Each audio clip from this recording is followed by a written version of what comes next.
Hello friends, welcome back everyone, welcome to my channel. तो चलिए एक और प्रैक्टिस सेट लगाते हैं जो हमने सीरीज स्टार्ट कर रखी थी यूपी पीसीएस की 4100 क्वेश्चन होगी एकदम डिटेल में। तो उसका प्रैक्टिस सेट नंबर 10वां होगा। इससे पहले हम 9 प्रैक्टिस सेट लगा चुके हैं। अगर किसी ने वो ना देखे हो तो यूपी पीसीएस स्टैट सीरीज के नाम से प्लेलिस्ट मिल जाएगी। 11 प्रैक्टिस सेट ज्योग्राफी के मिल जाएंगे आपको वहाँ पर, और 9 प्रैक्टिस सेट मिल जाएंगे हिस्ट्री के एकदम डिटेल में। तो चलिए आगे बढ़ते हैं। ठीक है ना, ये जो सीरीज चल रही है ये वेरी वेरी मोस्ट इंपॉर्टेंट है। चाहे वो यूपी पीसीएस का एग्ज़ाम हो 2023 का, चाहे हरियाणा पीसीएस का हो, या फिर बिहार पीसीएस का हो, एमपी पीसीएस का हो, या फिर उत्तराखंड पीसीएस वगैरह का हो। तो ये स्टेट पीसीएस की सीरीज चल रही है। खासकर यूपी पीसीएस और हरियाणा पीसीएस के लिए वेरी वेरी मोस्ट इंपॉर्टेंट है। तो चलिए देखते हैं। लास्ट टाइम हमने यहाँ तक कर लिया था और मैंने कहा था आपको धार्मिक आंदोलन करवाऊंगा। तो ये देखिए आज हम देखेंगे धार्मिक आंदोलन, और ये वेरी वेरी मोस्ट इंपॉर्टेंट होंगे जितने भी क्वेश्चन है, क्योंकि यहाँ से क्वेश्चन धार्मिक आंदोलन में हम ज़्यादातर हम पढ़ेंगे जैन धर्म को और बौद्ध धर्म को। ठीक है, वेरी वेरी मोस्ट इंपॉर्टेंट होने वाला है ये टॉपिक। तो चलिए विदाउट वेस्टिंग द टाइम शुरू करते हैं। पहला क्वेश्चन देखिए, छठी शताब्दी ईसा पूर्व मत्स्य जनपद। तो ये लास्ट वीडियो में था, तो मैंने बताया था ये मत्स्य पढ़ता था राजस्थान में। ऑप्शन नंबर बी बता रहा है, ऑप्शन नंबर बी में है राजस्थान, और मत्स्य की राजधानी थी विराटनगर। ये वेरी वेरी मोस्ट इंपॉर्टेंट है। आगे देखिए, महावीर स्वामी का जन्म, ये लॉलीपॉप क्वेश्चन है और वेरी वेरी मोस्ट इंपॉर्टेंट है। ग्रुप सी डी का तो ये पालतू क्वेश्चन है। तो महावीर स्वामी का जन्म हुआ था कुंडल ग्राम में। आगे देखिए, यहाँ पर बताना निम्नलिखित कथनों पर विचार कीजिए। यहाँ पर बताना कौन सा कथन सही है। तो देखिए, बर्धमान की माता, ठीक है ना, बर्धमान की माता लिच्छवी कुल के प्रमुख चेटक की पुत्री थी, ये सही है।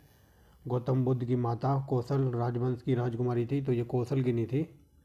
ठीक है ना, कौशल से इनका कोई लेना देना नहीं था। ठीक है ना, ये क्वेश्चन गलत है। यानी कि जो महात्मा बुद्ध की माता थी, यानी कि गौतम बुद्ध की माता थी, तो वो कौशल राजवंश की नहीं थी, वो थी कोलीय। ठीक है ना, कोलीय वंश की, ना कि कौशल की। ठीक है ना, तो दूसरा गलत है। अब दूसरा गलत है तो आगे देखिए, 23वें, ठीक है, 23वें तीर्थकर पार्श्वनाथ बनारस के थे। ये very very most important line है, कई बार यहाँ से पूछा है, कई बार पूछा है। 23वां तीर्थकर कौन था जैन धर्म के अकॉर्डिंग, तो ये पार्श्वनाथ थे और इनका जन्म था बनारस। तो पहला तीसरा देखना है। देखिए ऑप्शन नंबर बी बता रहा है। ठीक है, इसको देखिए यहाँ पर लिख लीजिए पहला तीसरा। ठीक है, यहाँ पर पहला तीसरा ऑप्शन नंबर बी। ठीक है, ये पता नहीं क्या टाइप हो गया है, तो पहला और तीसरा आंसर है मेरे अकॉर्डिंग, क्योंकि हमको बताना था सही। तो दूसरा गलत है, तो दूसरा ये नहीं होगा, ये नहीं होगा। ठीक है, यानी कि पहला तीसरा ऑप्शन नंबर बी में आप समझ सकते हो। आगे चलते हैं, ये कुछ टाइप हो जाता है, जल्दी जल्दी टाइप करते हुए आगे चलिए। निम्नलिखित में से कौन बौद्ध धर्म और जैन धर्म में समान रूप में विद्यमान थे। तो बौद्ध धर्म और जैन धर्म में समान रूप से क्या क्या विद्यमान था, तो देखते हैं। तप और भोग, ठीक है, तप और भोग का प्रतिहार। ठीक है, तो ऐसा कुछ नहीं था। भोग भोग विलासता से ये दूर ही रहते थे, तो पहला गलत है। पहला गलत है तो ये नहीं होगा, और ये नहीं होगा, और फिर ये भी नहीं होगा। ऑप्शन नंबर बी, यानी कि 2 3 4 आंसर हैं। ठीक है, और ये IAS का पूछा हुआ है और इसको कहते हैं एलिमिनेशन मेथड।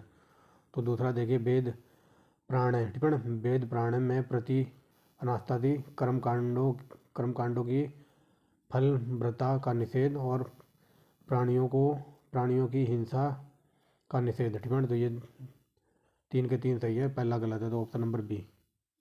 आगे चलिए, महावीर की मृत्यु, ये वेरी वेरी मोस्ट इंपोर्टेंट है। तो महावीर की मृत्यु हुई थी पावापुरी में। आगे चलिए, निम्न कथनों पर विचार कीजिए। यहाँ पर बताना कौन सा कथन सही है। तो देखिए कौन सा कथन सही है। जैन, ठीक है, जैन मतावलंबी मानते थे कि महावीर के पूर्व 23, ठीक है, महावीर के 23 पूर्ववर्ती थे। तो बताइए ये सही है। ठीक है, तो पहला सही है, सिंपल वे में समझ लीजिए। जो जैन धर्म है, तो जैन धर्म के जो भी मानने वाले हैं तो वो ये कहते हैं कि 24 में तो महावीर थे, और 24 में महावीर थे, तो महावीर से पहले 23 और इनके मतावलंबी, या फिर इसको क्या कहते हैं, 23 और इनके मतावलंबी, या फिर इनके योगी कह लो, या फिर कह लो गुरु वगैरह। ठीक है, तो महावीर 23 थे, महावीर 24 में थे, तो महावीर से पहले 23 और इनके जैन धर्म के मुनि रहे होंगे। तो ये क्वेश्चन बता रहा है, पहला सही है। पार्श्वनाथ 23 में तीर्थकर थे, तो ये भी सही है। महावीर, ठीक है, महावीर के निकटतम उत्तरवर्ती ऋषभ सी, तो ये गलत है। ठीक है, महावीर के निकटतम उत्तरवर्ती ऋषभ ऋषभ नहीं थे। ठीक है, महावीर के उत्तरवर्ती निकट ये थे पार्श्वनाथ, यानी कि ये 23 में थे और महावीर 24 में थे। ठीक है, सब समझ गए होंगे। और ये ऋषभ देव वगैरह ये सब थे पहले। ठीक है, तो पहला दूसरा आंसर है। महावीर ठीक जैन धर्म में 24 तीर्थकर हुए हैं, तो 24वां 23वां और पहला दूसरा इनको नाम आपको रटा होना चाहिए।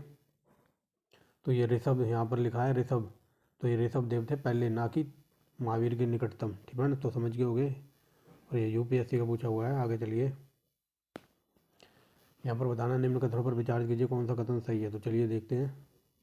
तो देखिए क्या कहता है, यहाँ पर बताना कौन सा कथन सही है। तो ये पार्श्वनाथ, ठीक है, पार्श्वनाथ ये जैन धर्म से बिलोंग करते थे, ये वेरी वेरी मोस्ट इंपॉर्टेंट है, ठीक है। और कई बार यहाँ से डीप में क्वेश्चन ऐसे पूछ लिया जाता है कि महावीर से पहले जैन धर्म को क्या कहा जाता था। तो महावीर से पहले मतलब महावीर का जैन मुनि बनने से पहले जैन धर्म को निग्रंथ भी कहा जाता था, ठीक है। तो ये पार्श्वनाथ जैन धर्म से ही बिलोंग करते थे और जैन धर्म का पुराना नाम था, तो ये निग्रंथ कहा जाता था। शायद ये क्वेश्चन आपने पहली बार सुना हो, ठीक है। और ये क्वेश्चन हज़ारों बार पूछा कि आजीविका का संप्रदाय कौन था। तो ये मखलीपुत्र गोसाल, ठीक है। तो आजीविका संप्रदाय वगैरह की घोषणा वगैरह किसने की थी, या आजीविका से कौन बिलोंग करता था। तो ये करते थे मखलीपुत्र गोसाल, ठीक है। तो यहाँ पर लिखा है गौशाला मखलीपुत्र, ठीक है। तो ये सही है, पहला दूसरा सही है। अजीत, ठीक है, अजीत केस कंबली, ठीक है। तो ये बौद्ध धर्म से बिलोंग नहीं करते थे, ये भी जैन धर्म के थे, तो तीसरा गलत है, तो ये नहीं होगा और ये नहीं, और पहला दूसरा आंसर है, ठीक है। अब पहला दूसरा आंसर है, क्योंकि पार्श्वनाथ ये जैन धर्म से बिलोंग करते थे और क्या कहते हैं महावीर का मतलब जैन धर्म में बनने से पहले जैन धर्म को निग्रंथ कहा जाता था। ये कई बार पूछा, ठीक है। तो पहला दूसरा देखिए कहाँ पर है, तो ये ऑप्शन नंबर बी, और ये आईएएस का पूछा हुआ है। आगे चलिए, यहाँ पर है एक तरफ है तीर्थकर और एक तरफ है उनका जन्म स्थान। तो देखिए किसका जन्म कहाँ पर हुआ था। तो ऋषभनाथ का, ठीक है, ऋषभनाथ का हुआ था कहाँ पर, अयोध्या में, ये वेरी वेरी मोस्ट इंपोर्टेंट है, यानी कि 4। और संभवनाथ का हुआ था श्रावस्ती में, यानी कि 3। और पद्मनाथ का हुआ था कौशाम्बी में, यानी कि 2। और पार्श्वनाथ का तो बता दिया काशी, यानी कि बनारस वगैरह में, यानी कि 4 3 2 1 कहीं है, ठीक है। तो 4 3 देखो ऑप्शन नंबर डी में बता रहा है। ऐसे क्वेश्चनों को स्क्रीन शॉट मार लिया कि ये, ठीक है ना। ये देखिए एक तरफ जैन तीर्थकर है और एक तरफ उनकी पहचान किससे होती है। तो चलिए देखिए, जो शांतिनाथ थे तो इनका चिन्ह था मृग यानी कि हिरण, और मल्लीनाथ का चिन्ह था, तो मल्लीनाथ का था जल कलश यानी कि पहला, फिर चौथा, फिर पार्श्वनाथ, ठीक है, पार्श्वनाथ का था सर्प यानी कि तीसरा, और महावीर का था सिंह, ठीक है। ये वेरी वेरी मोस्ट इंपॉर्टेंट है, ठीक है। तो इसका आंसर हो जाएगा ऑप्शन नंबर डी। महावीर का याद रखना, कई बार पूछा है। तो सिंह इनका पहचान, सिंह थी इनकी पहचान, और पार्श्वनाथ का सर्प, ठीक है। वेरी वेरी मोस्ट इंपॉर्टेंट है, ये दोनों याद रखना। आगे चलिए, पूर्व, ठीक है, पूर्व धार्मिक ग्रंथ किसका था। तो पूर्व था जैनियों का, ठीक है। ऑप्शन नंबर ए जैनी। निग्रंथ, ठीक है, निग्रंथ किसे कहा जाता था। ये मैंने बता दिया ना कि महावीर से पहले जैन धर्म को निग्रंथ भी कहते थे। ये देखिए ऑप्शन नंबर ए, ठीक है। एकदम डीप लेवल के क्वेश्चन है, ऐसे क्वेश्चन है जो शायद आप इस वीडियो में पहली बार सुनेंगे। आगे देखिए, आजीविका, ठीक है, तो मैंने बता दिया था ना आजीवक संप्रदाय किसने विकसित किया था। तो ये देखिए मखलीपुत्र गोसाल ने, ठीक है, यहाँ पर सही लिखा है ये मखलीपुत्र गोसाल, और ये वेरी वेरी मोस्ट इंपॉर्टेंट है। आगे देखिए, कथन कांड वाला है, तो देखिए कथन क्या कहता है।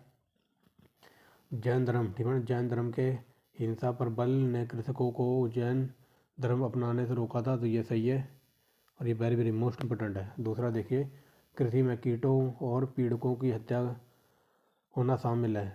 सिंपल वे में समझिए, ये क्वेश्चन ऐसे कर रहा है कि जैन धर्म, जो भी जैन धर्म के लोग हैं, जैन धर्म को मानने वाले लोग हैं, तो वो देखिए कभी भी किसानी वगैरह नहीं करेंगे, मतलब वो खेती बाड़ी नहीं करते हैं जैन धर्म को मानने वाले लोग। और जैन धर्म ऐसा मानता है कि हम कभी हत्या नहीं करेंगे, या हमारे धर्म में हत्या करना बिल्कुल अपराध है, चाहे वो आदमी की हो या फिर कोई जीव जंतु की हो, ठीक है ना। तो ये देखिए वही बात बताई जा रही है, जैन धर्म के हिंसा पर बल ने कृषकों को जैन धर्म अपनाने से रोका था, क्योंकि अगर ये लोग किसानी वगैरह करेंगे, खेती बाड़ी करेंगे, तो खेती बाड़ी करते समय खेतों के अंदर होते हैं कीड़े मकोड़े, कीट वगैरह, ठीक है, तो उनको मारना पड़ेगा। इसी वजह से ये जैन लोग ज़्यादातर अपना व्यापार करते हैं। तो वही बात बताई जा रही है, कृषियों में, ठीक है, कृषि में कीटों और पीड़कों की हत्या भी शामिल है, तो इसलिए ये खेती बाड़ी नहीं करते हैं, ठीक है। तो इसका हो जाएगा ऑप्शन नंबर ए आर दोनों सही है, और स्पष्टीकरण भी हो रहा है ऑप्शन नंबर ए, ठीक है। आपके आसपास जैन धर्म के लोग वगैरह होंगे तो आप उनके पास जाके देखना और पूछना भी कभी भी कि आप लोग खेती बाड़ी क्यों नहीं करते हो। तो वो सिर्फ अपना बिजनेस करते हैं, व्यापार, ना कि खेती बाड़ी, ठीक है। और ये देखिए आईएएस का पूछा हुआ है। नेक्स्ट देखिए क्या कहता है, सहस्यवाद सिद्धांत, तो ये जैन धर्म से बिलोंग करता है। आगे चलिए, सत्य के एकांत, ठीक है ना, सत्य के एकांत का सिद्धांत किसका विशिष्ट लक्षण है? तो यह है जैन धर्म का। आगे देखिए, जैन जैन साहित्यिक कृति परिविष्ट पर्वन किस कृति पर परिशिष्ट था? तो बताइए, ये हो जाएगा ऑप्शन नंबर बी, त्रिष्टि सलाका पुरुष चरित्र। ये वेरी वेरी मोस्ट इंपॉर्टेंट है और डीप लेवल का एकदम। तो दोबारा देख लीजिए, जैन साहित्यिक कृति परिशिष्ट पर्वन किस कृति का परिशिष्ट था? तो ये था त्रिशिष्टि सलाका पुरुष चरित्र, ऑप्शन नंबर बी। और ये IAS का पूछा हुआ है। नेक्स्ट देखिए,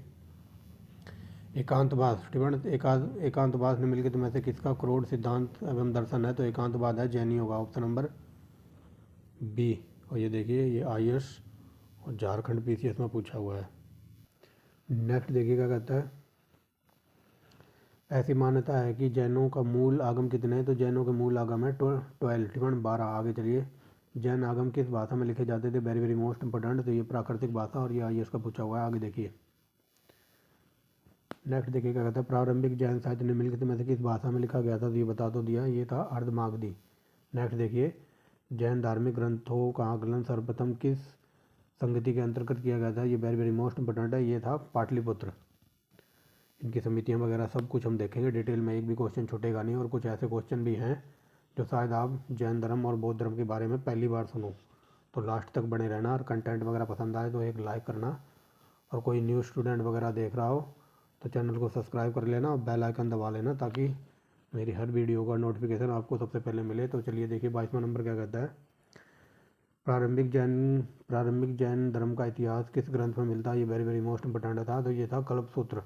नेक्स्ट देखिए, पार्श्वनाथ की शिक्षाएं संग्रहित रूप से जानी जाती हैं? तो ये जानी जाती हैं चतुर्माय नाम से, ठीक है। जो पार्श्वनाथ ने जो भी शिक्षाएं वगैरह दी थी तो किस नाम से जानी जाती हैं? तो वो नाम से जानी जाती हैं चातुर्माय नाम थे, ऑप्शन नंबर डी। आगे देखिए, कल्पसूत्र का लेखक, तो कल्पसूत्र के लेखक थे Bhadrabahu, very very most important. आगे चलिए, जिस जैन ग्रंथ, ठीक है ना, जिस जैन ग्रंथ में तीर्थकरों का जीवन चरित्र मिलता है तो उसका नाम बताना है। तो उसका नाम था कल्पसूत्र। ये वेरी वेरी मोस्ट इंपॉर्टेंट है, और ये लिखा किसने है? ये भद्रबाहु ने लिखा, अभी ऊपर देखा है। आगे देखिए, निग्रंथ शब्द का संबंध किससे है? तो ये मैंने बता दिया ना, निग्रंथ, ये जैन धर्म को ही कहते थे निग्रंथ पहले। और ये IAS में देखिए 2 बार पूछ लिया है। महावीर, ठीक है, महावीर के पूर्व जैन धर्म किस नाम से जानते थे? तो ये बता दिया निग्रंथ। देखिए, ये क्वेश्चन आ गया ना, मैंने बताया था ना कि महावीर से पूर्व जैन धर्म को किस नाम से जानते थे? इनको कहते हैं निग्रंथ। आगे चलिए, जैन आचार्यों को निम्न रूप से जाना जाता है? तो निम्न रूप से यानी कि तीर्थकरों को, यानी कि जैन जो भी ऋषि मुनि वगैरह हैं तो उनको कहते हैं तीर्थकर। आगे चलिए, जिस किस संप्रदाय का आरंभ में निग्रंथ कहा जाता था? ये बता दिया, जैन धर्म को आरंभ में निग्रंथ कहा जाता था। ये वेरी वेरी मोस्ट इंपॉर्टेंट है।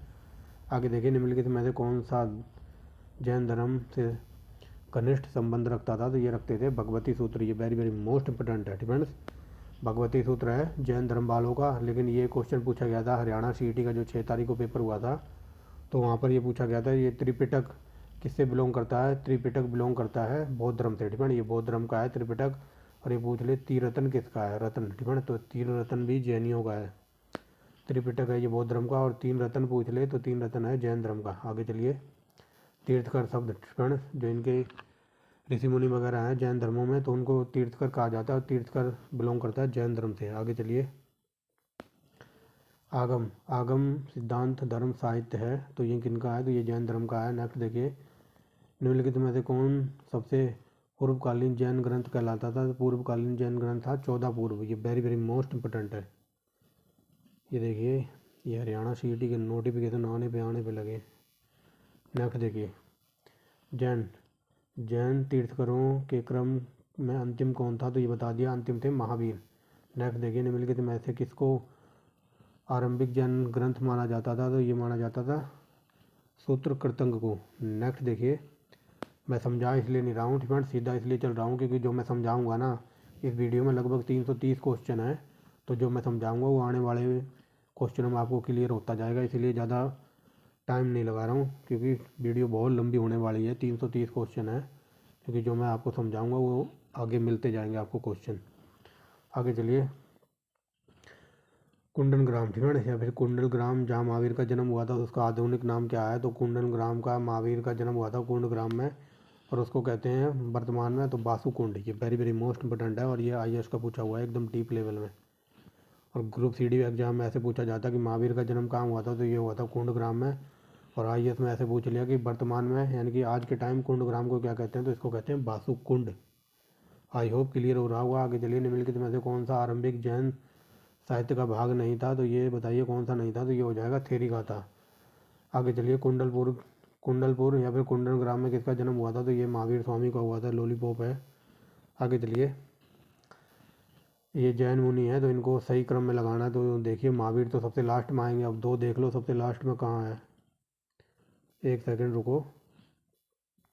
तो चलिए वापस आ गए, डिपेंड्स यहाँ थे ना, तो यहाँ पर ये जो जैन मुनि है इनको सही क्रम में लगाना। तो चलिए देखिए, तो महावीर से पहले आएंगे पार्श्वनाथ यानी कि पहला, फिर आएंगे महावीर यानी कि दूसरा, फिर आएंगे भद्रबाहु यानी कि तीसरा यानी कि चौथा, और फिर आएंगे काल कचार, ठीक है ना। तो ये काल कचार आएंगे सबसे लास्ट में, यानी कि 1 2 4 3 है कहीं। तो ये देखिए ऑप्शन नंबर बी में बता रहा है, फ्रेंड्स, ऑप्शन नंबर बी, क्योंकि 23 में तो थे ये पार्श्वनाथ और 24 में थे महावीर, ठीक है ना। यानी कि पहले 23 आएगा यानी कि पार्श्वनाथ पहले पे, फिर दूसरे पे आएगा महावीर, और फिर इसके बाद ये जुड़े थे भद्रबाहु, और फिर ये काल कचार, ऑप्शन नंबर बी। नेक्स्ट देखिए, तो ये कई बार बता दिया, ऊपर पढ़ के आए ना, जैन धर्म प्रवर्तक महावीर को कला में किस संकेत से चिन्हित किया जाता है, तो महावीर का चिन्ह अभी बताया था ना ऊपर, महावीर का चिन्ह था सिंह यानी कि शेर। आगे चलिए, और ये क्या कहते हैं पार्श्वनाथ, ठीक है ना, ये पार्श्वनाथ महावीर स्वामी, एक सेकंड, ये देखिए जैन जैन धर्म के प्रवर्तक, ठीक है ना, ये प्रवर्तक महावीर स्वामी का जन्म कहाँ हुआ था, तो ये हुआ था कुंडल ग्राम में। आगे चलिए, 22वें तीर्थकर कौन थे, तो 22 में थे ऑप्शन नंबर बी अरिष्ट नेमी, ठीक है ना। 23 में थे पार्श्वनाथ, 22 में थे अरिष्ट नेमी, और 24 में थे महावीर स्वामी। आगे चलिए, तो देखिए महावीर स्वामी का जन्म किस घराने में हुआ था, ये वेरी वेरी मोस्ट इंपॉर्टेंट है, तो ये क्षत्रिय घराने में। महावीर स्वामी का जन्म किस घराने में हुआ था, तो ये क्षत्रिय घराने में, ऑप्शन नंबर सी। आगे देखिए, जैन तीर्थकर पार्श्वनाथ निम्नलिखित में से मुख्यतः कहाँ से संबंधित है, तो पार्श्वनाथ का जन्म हुआ था ना वाराणसी में, ऐसे याद रखो। नेक्स्ट देखिए, निम्नलिखित में से कौन सा स्थल पार्श्वनाथ के संबंध होने के कारण जैन सिद्ध क्षेत्र माना जाता है, तो पार्श्वनाथ कहाँ से बिलोंग करते थे, पार्श्वनाथ बिलोंग करते थे समेध शिखर, और ये वेरी वेरी मोस्ट इंपॉर्टेंट है। आगे देखिए, जैन धर्म के संस्थापक कौन थे, तो ये वेरी वेरी मोस्ट इंपॉर्टेंट, ये थे ऋषभ देव। मैंने कहा था ना ये पहले थे ऋषभ देव, तो इन्हीं को जैन धर्म का संस्थापक माना जाता है। 23 में तो मैंने बता दिया है, 23 में जैन तीर्थकर किससे संबंधित थे, तो 23 में थे पार्श्वनाथ, और उनका जन्म हुआ था वाराणसी में, ऐसे याद रखना, और ये कई बार पूछा है। नेक्स्ट देखिए, यहाँ पर बताना कौन जैन तीर्थकर नहीं था, तो जैन तीर्थकर नाथ मुनि कोई तीर्थकर नहीं थे, ठीक है। नेक्स्ट देखिए, जैन धर्म का प्रथम तीर्थकर माना जाता है, तो ये बता तो दिया है ऋषभ देव। आगे चलिए, जैन परंपरा के अनुसार 22 में तीर्थकर नेमिनाथ किससे संबंधित थे, तो नेमिनाथ कृष्ण से संबंधित है, वेरी वेरी मोस्ट इंपोर्टेंट। आगे चलिए, श्वेतांबर परंपरा के अनुसार निम्नलिखित जैन तीर्थकों में कौन महिला तीर्थकर थी, तो महिला तीर्थकर थी मल्लीनाथ, ऑप्शन नंबर सी। अणुव्रत का सिद्धांत, तो ये किसका है, तो ये जैन धर्म से बिलोंग करता है। आगे चलिए, सर्वफण निम्नलिखित में से किसका लक्षण है, तो ये था पार्श्वनाथ का, अभी मैंने बताया था ना, महावीर स्वामी का है सिंह, ठीक है ना, और ये सांप किसका था, तो ये था पार्श्वनाथ का। इनको याद रखना, ये कई बार पूछ लेता है। नेक्स्ट देखिए, यापनीय संघ किससे संबंधित है, तो यापनीय संबंध है जैन धर्म से, और ये आईएएस में पूछा हुआ है, देखिए, ठीक है ना, यापनीय है तो ये जैन धर्म से बिलोंग करता है। अणुव्रत का सिद्धांत जुड़ा हुआ है जैन धर्म से, और ये ऑप्शन नंबर सी में है जैन धर्म, यहाँ देख सकते हैं आप। आगे देखिए, जैन धर्म में संलेखना से क्या तात्पर्य है, तो ये वेरी वेरी मोस्ट इंपोर्टेंट है।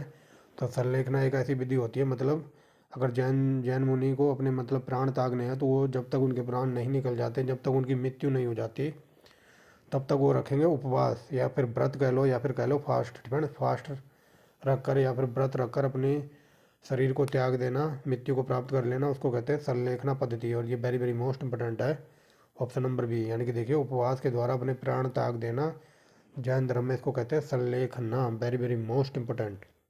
समझ गए होगे संलेखना का मतलब उपवास रखकर अपने शरीर को त्याग देना, इसको कहते हैं संलेखना, ऑप्शन नंबर बी। और कई बार क्वेश्चन यहाँ से डीप में बन जाता है कि मौर्य वंश का ऐसा कौन सा राजा था जिसने मतलब संलेखना से अपने प्राण त्याग दिए थे, तो चंद्रगुप्त मौर्य, ठीक है।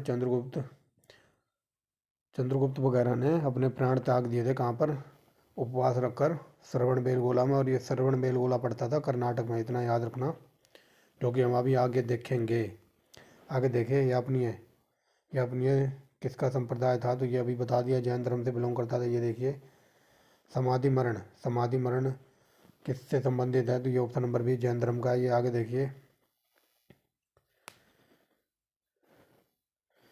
देखिए, संथारा प्रथा किससे संबंधित है, तो ऑप्शन नंबर ई जैन धर्म की है। दूसरी जैन सभा कहाँ हुई थी, ये वेरी वेरी मोस्ट इंपोर्टेंट, ये हुई थी गुजरात के बल्लभी, ऑप्शन नंबर बी। आगे देखिए, निम्नलिखित में से कि सम्मेलन में जैन धर्म दो पार्टों में बट गया था, तो ये था प्रथम जैन सम्मेलन। और यहीं पर जैन धर्म दो पार्ट में बट गया था, एक थे श्वेतांबर और एक थे दिगंबर। आगे चलिए, महावीर की मृत्यु के उपरांत निम्नलिखित में से किसे जैन संघ का प्रमुख बनने का वर्णन मिलता है, तो बताइए किसको बनाया गया था। महावीर की मृत्यु के बाद जैन संघ के प्रमुख बनने का वर्णन दिया है, तो ये दिया है ऑप्शन नंबर डी, यानी कि ये देखिए सुधर्मा ने, ऑप्शन नंबर डी। नेक्स्ट देखिए कि जैन सभा में अंतिम रूप से श्वेतांबर आगम का संप्रदाय हुआ था, तो ये हुआ था ऑप्शन नंबर बी, यानी कि बल्लभी में। मैंने बताया ना, जैन धर्म दो पार्टों में बट गया था, एक थे श्वेतांबर और एक थे दिगंबर। तो यहाँ पर ये पूछा है श्वेतांबर का आगम कब हुआ था, तो बल्लभी में जो जैन सभा चल रही थी, यहीं पे जैन धर्म दो पार्टों में बट गया था, श्वेतांबर और दिगंबर। तो श्वेतांबर का जन्म भी बल्लभी में ही हुआ था, ऐसे याद रखना। आगे देखिए, महावीर की मृत्यु के बाद कौन जैन संघ का मुखिया महावीर की मृत्यु के बाद जैन संघ का मुखिया किसे कहा गया था, तो बताइए, ये कहा गया था सुधर्म को, ठीक है, अभी बताया ना ऊपर। आगे देखिए, महावीर के देहांत के बाद जैन धर्म का आध्यात्मिक नेता, तो ये देखिए क्वेश्चन ऐसे भी बना है, तो ये ऑप्शन नंबर थी सुधर्मन को, ठीक है। ये सुधर्म, यहाँ पर लिखा है सुधर्म, ठीक है, और यहाँ लिखा है सुधर्मन, तो बात एक ही है। और यहाँ पर लिखा था, ये देखिए सुधर्मा, ठीक है। तो ये तीनों क्वेश्चन अलग अलग रूप में अलग अलग टाइप में पूछे गए, और आंसर एक ही है, सुधर्मन कह लो या फिर सुधर्म कह लो या सुधर्मा कह लो। और ये देखिए IAS का पूछा हुआ है, ठीक है, तो समझ गए होगे। और ये क्वेश्चन शायद आपने पहली बार सुना हो कि महावीर की मृत्यु के बाद जैन धर्म का आध्यात्मिक नेता कह लो या फिर प्रमुख गुरु कह लो, तो ये थे सुधर्मन। आगे देखिए, भगवान महावीर का प्रथम शिष्य कौन था, तो ये था जामली, वेरी वेरी मोस्ट इंपोर्टेंट। और ये लॉलीपॉप है ग्रुप 3D का। आगे चलिए, महावीर का प्रथम अनुनायी, तो यहाँ पर अनुनायी भी ये जामली था। आगे चलिए, प्राचीन भारत में एक जैन साधु का जीवन कितनी प्रज्ञाओं से अनुशासित था, तो ये कितनी प्रज्ञाओं से था, ये 5। नेक्स्ट देखिए, जैन धर्म के अनुसार सृष्टि की रचना और लालन पोषण किसने किया है, तो ये किया है, तो देखिए इसका आंसर हो जाएगा, मतलब जैन धर्म के अनुसार मतलब जो ब्रह्मांड की रचना है या फिर सृष्टि का पालन पोषण, ये सार्वभौमिक विधान से हुआ है, ऑप्शन नंबर ए। और ये IAS का पूछा है। आगे चलिए, जैन धर्म का निम्नांकित जैन धर्म का निम्नांकित से निकट का साम्य है, तो बताइए किससे ये साम्य है, तो ये हो जाएगा सांख्य से। मतलब जो सांख्य दर्शन वगैरह है, तो उसके निकटतम ही है जैन धर्म, ये बताने की कोशिश कर रहा है कि जैन धर्म का निकटतम से जैन धर्म का निम्नांकित से निकटतम साम्य है, तो ये साम्य है इसका, सांख्य का। आगे देखिए, प्राचीन जैन धर्म का संबंध निम्नलिखित में से कौन सा कथन सही है, तो बताइए यहाँ पर जैन धर्म के अकॉर्डिंग कौन सा कथन सही है। तो देखिए, जो सही है उसी पर चलते, सीधा ऑप्शन नंबर सी पर, ठीक है। प्रथम शतक, यानी प्रथम शतक कह लो या शताब्दी कह लो या प्रथम शताब्दी ईसा पूर्व, जैन धर्म को जो कलिंग का राजा था खारवेल, ठीक है, इसका संरक्षण प्राप्त था। ये वेरी वेरी मोस्ट इंपोर्टेंट है, ये कई बार पूछ लेता है कि जैन धर्म को किसने सपोर्ट किया था, तो जो कलिंग का राजा था, यानी कि उड़ीसा का राजा खारवेल, ये वेरी वेरी मोस्ट इंपोर्टेंट है। आगे देखिए, यहाँ पर जैन धर्म के अकॉर्डिंग कौन सा कथन सही है, तो देखिए महावीर ने वर्ण व्यवस्था की निंदा नहीं की थी, तो ये सही है, ऑप्शन नंबर ए। ठीक है ना, महावीर ने जो वर्ण व्यवस्था थी तो उसकी निंदा वगैरह नहीं की थी, ऑप्शन नंबर ए। आगे देखिए महायान संप्रदाय, तो ये तो महायान हीनयान तो ये तो बौद्ध धर्म से थे, जो कि हम अभी आगे देखेंगे, इसको छोड़ दीजिए। नेक्स्ट देखिए तीन रत्न। ठीक है ना, ये मैंने बता दिया ना तीन रत्न का सिद्धांत, तो ये जैन धर्म का था, ऑप्शन नंबर सी।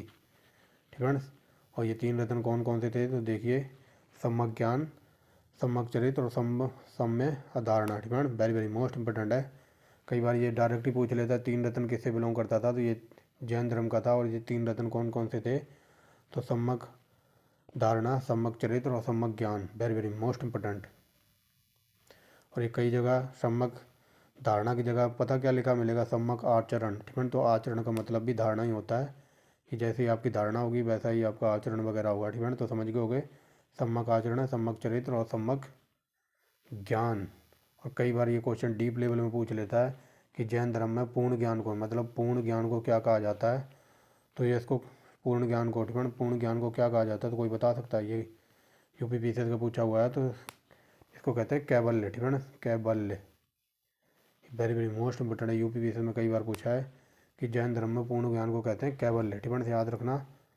आगे देखिए प्रभासगिरी जिनका तीर्थ स्थल थे वे, तो प्रभासगिरी तीर्थ स्थल थे तो ये जैन धर्म से बिलोंग करते थे, ऐसे याद रखना। जैन धर्म का आधार बिंदु क्या है तो जैन धर्म का आधार बिंदु है अहिंसा। ठीक है, आगे चलिए तीन रत्न। ठीक है, तीन रत्न में कौन शामिल नहीं था तो बताइए तीन रत्न में कौन शामिल नहीं था, ये मुक्ति।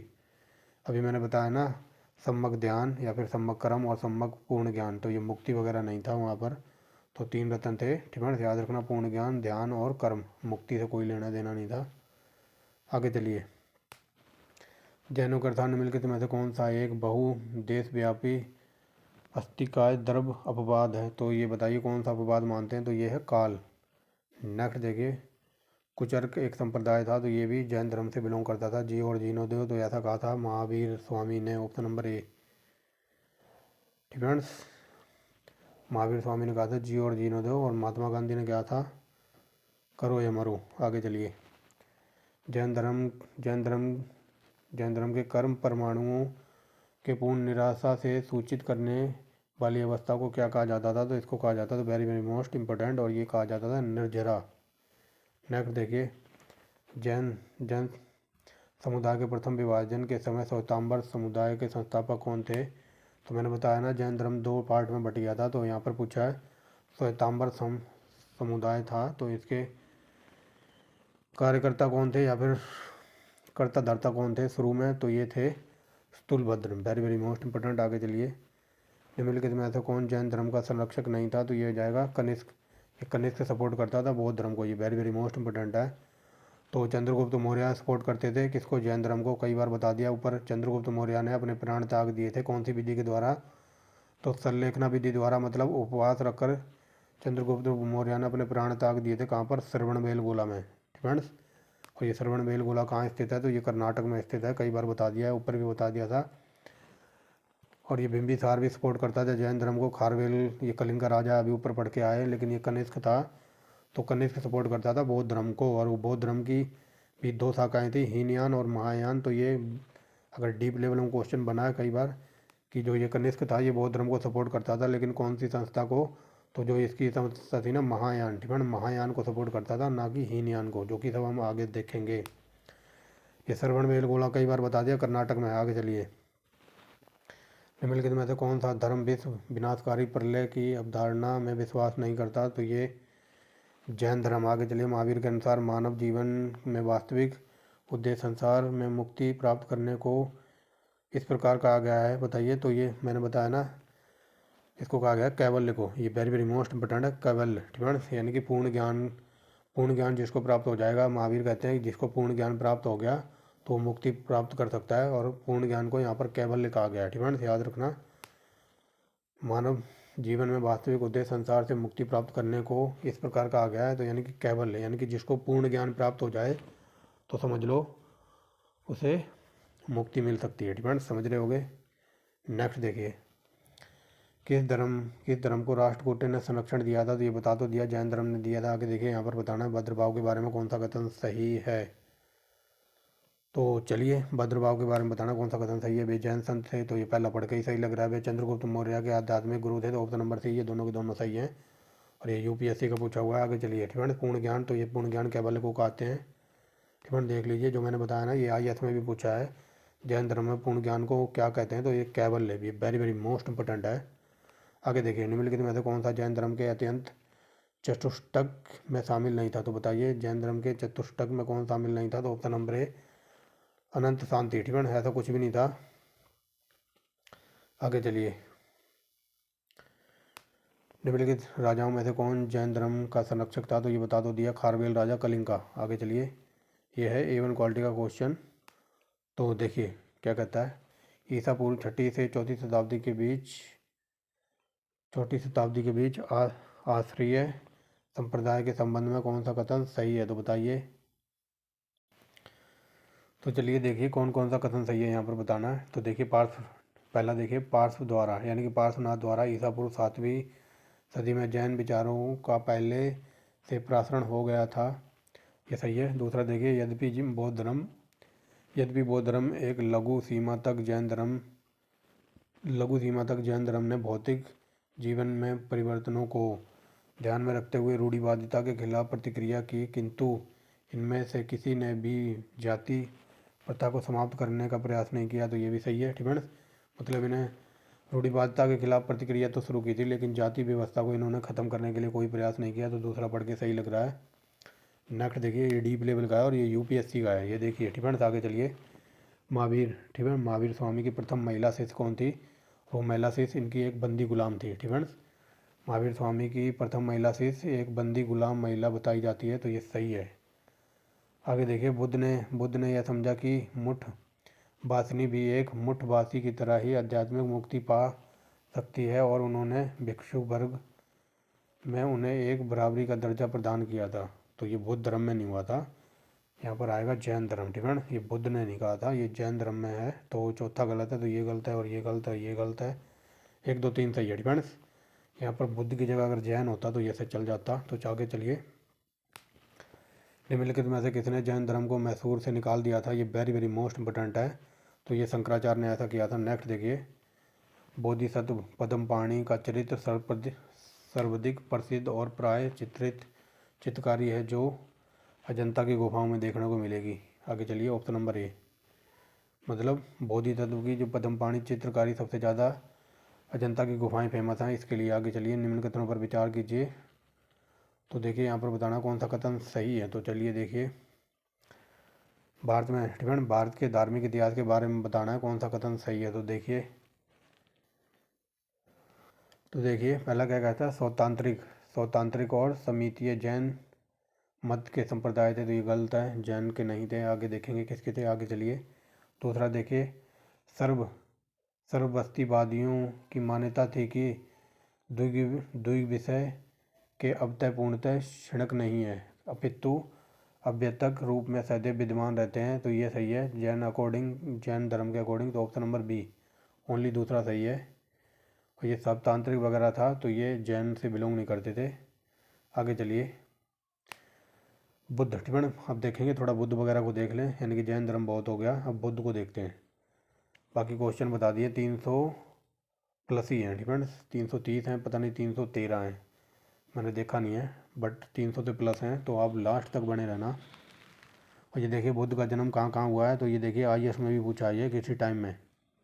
तो बुद्ध का जन्म सब नेपाल में हुआ था, नेपाल में भी कहाँ, लुम्बिनी में, ऑप्शन नंबर बी। ये देख लीजिए कहाँ कहाँ क्वेश्चन पूछा है। आरएएस में पूछा है, एमपीपीसीएस, यूपीपीसीएस, एमपीपीसीएस, आईएएस, समझ रहे हो। आगे चलिए, निम्नलिखित में से किनका संबंध बुद्ध के जीवन से था, तो बुद्ध के जीवन से किसका संबंध था, कोई बता सकता है। ये लॉलीपॉप क्वेश्चन है। तो बुद्ध के जीवन से संबंध था कौशल का और मगध राज का, तो ऑप्शन नंबर 3 और 4, option number D. Avanti Gandhara वगैरह से इनका कोई लेना देना नहीं था। आगे देखेंगे, लुम्बिनी गौतम बुद्ध का जन्म स्थान है, इनका समर्थन किसके एक अभिलेख से प्राप्त होता है, तो ऐसा कौन बताता है कि लुम्बिनी में गौतम बुद्ध का जन्म हुआ था? तो ये बताता है अशोक का अभिलेख। ठीक है, अशोक का अभिलेख बताता है ऑप्शन नंबर ए। आगे देखिए, गौतम बुद्ध की माँ किस वंश की थी? तो ये मैंने शुरू में बता दिया था, कोलिय वंश की। आगे चलिए, गौतम बुद्ध की मृत्यु कहाँ हुई थी? तो ये लॉलीपॉप है और ये हज़ारों बार क्वेश्चन पूछा है। तो इनकी मृत्यु हुई थी उत्तर प्रदेश के कुशीनगर में, ऑप्शन नंबर डी। और आप यहाँ देख सकते हैं आंसर ऑप्शन नंबर डी। ये देखिए, ये आईएएस में भी पूछा हुआ है, आईएएस का। आगे चलिए, निम्नलिखित में से कौन सा प्राचीन नगर बुद्ध के जीवन से नहीं जुड़ा हुआ है? तो बुद्ध का जीवन से पाटलिपुत्र से कोई लेना देना नहीं है बुद्ध का। नेक्स्ट देखिए, तो इसका हो जाएगा पाटलिपुत्र। आगे देखिए, बुद्ध का दूसरा नाम क्या था? ये आप बताएंगे कमेंट बॉक्स में। ये मैंने कई बार बता रखा है। बुद्ध का दूसरा नाम क्या था? तो ये इसका आंसर है इन ऑप्शनों के अकॉर्डिंग ऑप्शन नंबर ई, यानी कि इनमें से कोई नहीं। और ये इसका आंसर मैं आपसे चाहता हूँ वो भी कमेंट बॉक्स में। कमेंट बॉक्स खुला हुआ है।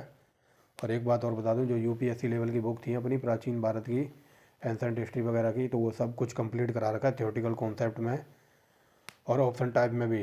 तो लगभग उन तीनों बुकों का निचोड़ रामशरण शर्मा की बुक से एंसेंट हिस्ट्री, और मध्यकालीन भारत सतीश चंद्रा की बुक से, और मॉडर्न हिस्ट्री विपिन चंद्रा की बुक से, प्लस में स्पेक्ट्रम की बुक से, इन सब के ऑप्शन क्यू के क्वेश्चन इसी वीडियो को डिस्क्रिप्शन में लिंक मिल जाएगा, या फिर आप वैसे भी प्लेलिस्ट में जाके देख सकते हैं। तो यहाँ पर बताना बुद्ध का दूसरा नाम क्या था? तो इसका आंसर आप बताएंगे कमेंट बॉक्स में, कई बार बता रखा है। आगे चलिए, महात्मा बुद्ध का महापरिनिर्वाण किस गणतंत्र में हुआ था? तो ये बता तो दिया है। तो जब गौतम बुद्ध की मृत्यु हुई थी तो उस टाइम मल्लों का राजपाट चल रहा था। आगे चलिए, अलार कलाम। तो ये महात्मा अलार कलाम कौन थे? तो ये बुद्ध के अध्यापक थे, ऑप्शन नंबर सी। ठीक है, मेरे अकॉर्डिंग तो ये सी ही है, मतलब बुद्ध के गुरु थे ये। आगे देखिए, बुद्ध के जीवन में किस घटना को महाविस्मिनीकरण कहा जाता है? ये वेरी वेरी मोस्ट इंपॉर्टेंट है। मतलब जब बुद्ध ने अपना घर छोड़ा था तो उस घटना को कहा जाता है महाविस्मिनीकरण, ऑप्शन नंबर सी। यहीं देख लीजिए, जब उनकी मृत्यु हुई थी तब उसको कहा जाता है महापरिनिर्वाण। और यहाँ पर पूछा घर छोड़ने की घटना को कहा जाता है महाविस्मिनीकरण। और क्या कहते हैं, जब इन्होंने प्रथम उपदेश दिया था तो उसको कहा जाता है धर्म चक्र परिवर्तन, जो कि सारनाथ में उपदेश दिया था। ये सब डीप लेवल के हैं। आगे चलिए, निम्नलिखित में से कौन सा बुद्ध के जीवन से संबंधित नहीं था? तो बुद्ध के जीवन से संबंधित नहीं था, बताइए कौन नहीं था? तो ये घोषाल। ठीक है, ये घोषाल संप्रदाय का, ये मखलीपुत्र घोषाल वगैरह, तो ये बुद्ध से संबंधित नहीं थे। और ये लालग्राम इनके गुरु वगैरह थे। ये चेन्नई इनका शायद घोड़ा वगैरह था। ठीक है, तो यहाँ पर पूछा बुद्ध के जीवन काल से कौन से संबंधित नहीं थे? तो ये मखलीपुत्र घोषाल वगैरह ये संबंधित नहीं थे। ठीक है, option number B, option number B यहाँ पर देखिए। नेक्स्ट देखिए, यहाँ पर बताना कौन सा कथन सही है? तो चलिए देखिए कौन सा कथन सही है। तो प्रारंभिक बौद्ध साहित्य प्राय धर्मसूत्री पाठ से रचित थे, तो ये गलत है। आगे देखिए, बौद्ध शाखाएं अपनी धर्मसूत्री साहित्य का वर्गीकरण केवल पिटकों के रूप में हुआ था। तो ये पिटकों के रूप में नहीं हुआ था, ठीक है, कई और रूपों में हुआ था। तो ये केवल वर्ड बड़ा दुखदाई होता है। तो ये दोनों के दोनों गलत है। ठीक है, समझ गए होगे। तो ऑप्शन नंबर डी है कि इनमें से कोई सही नहीं है।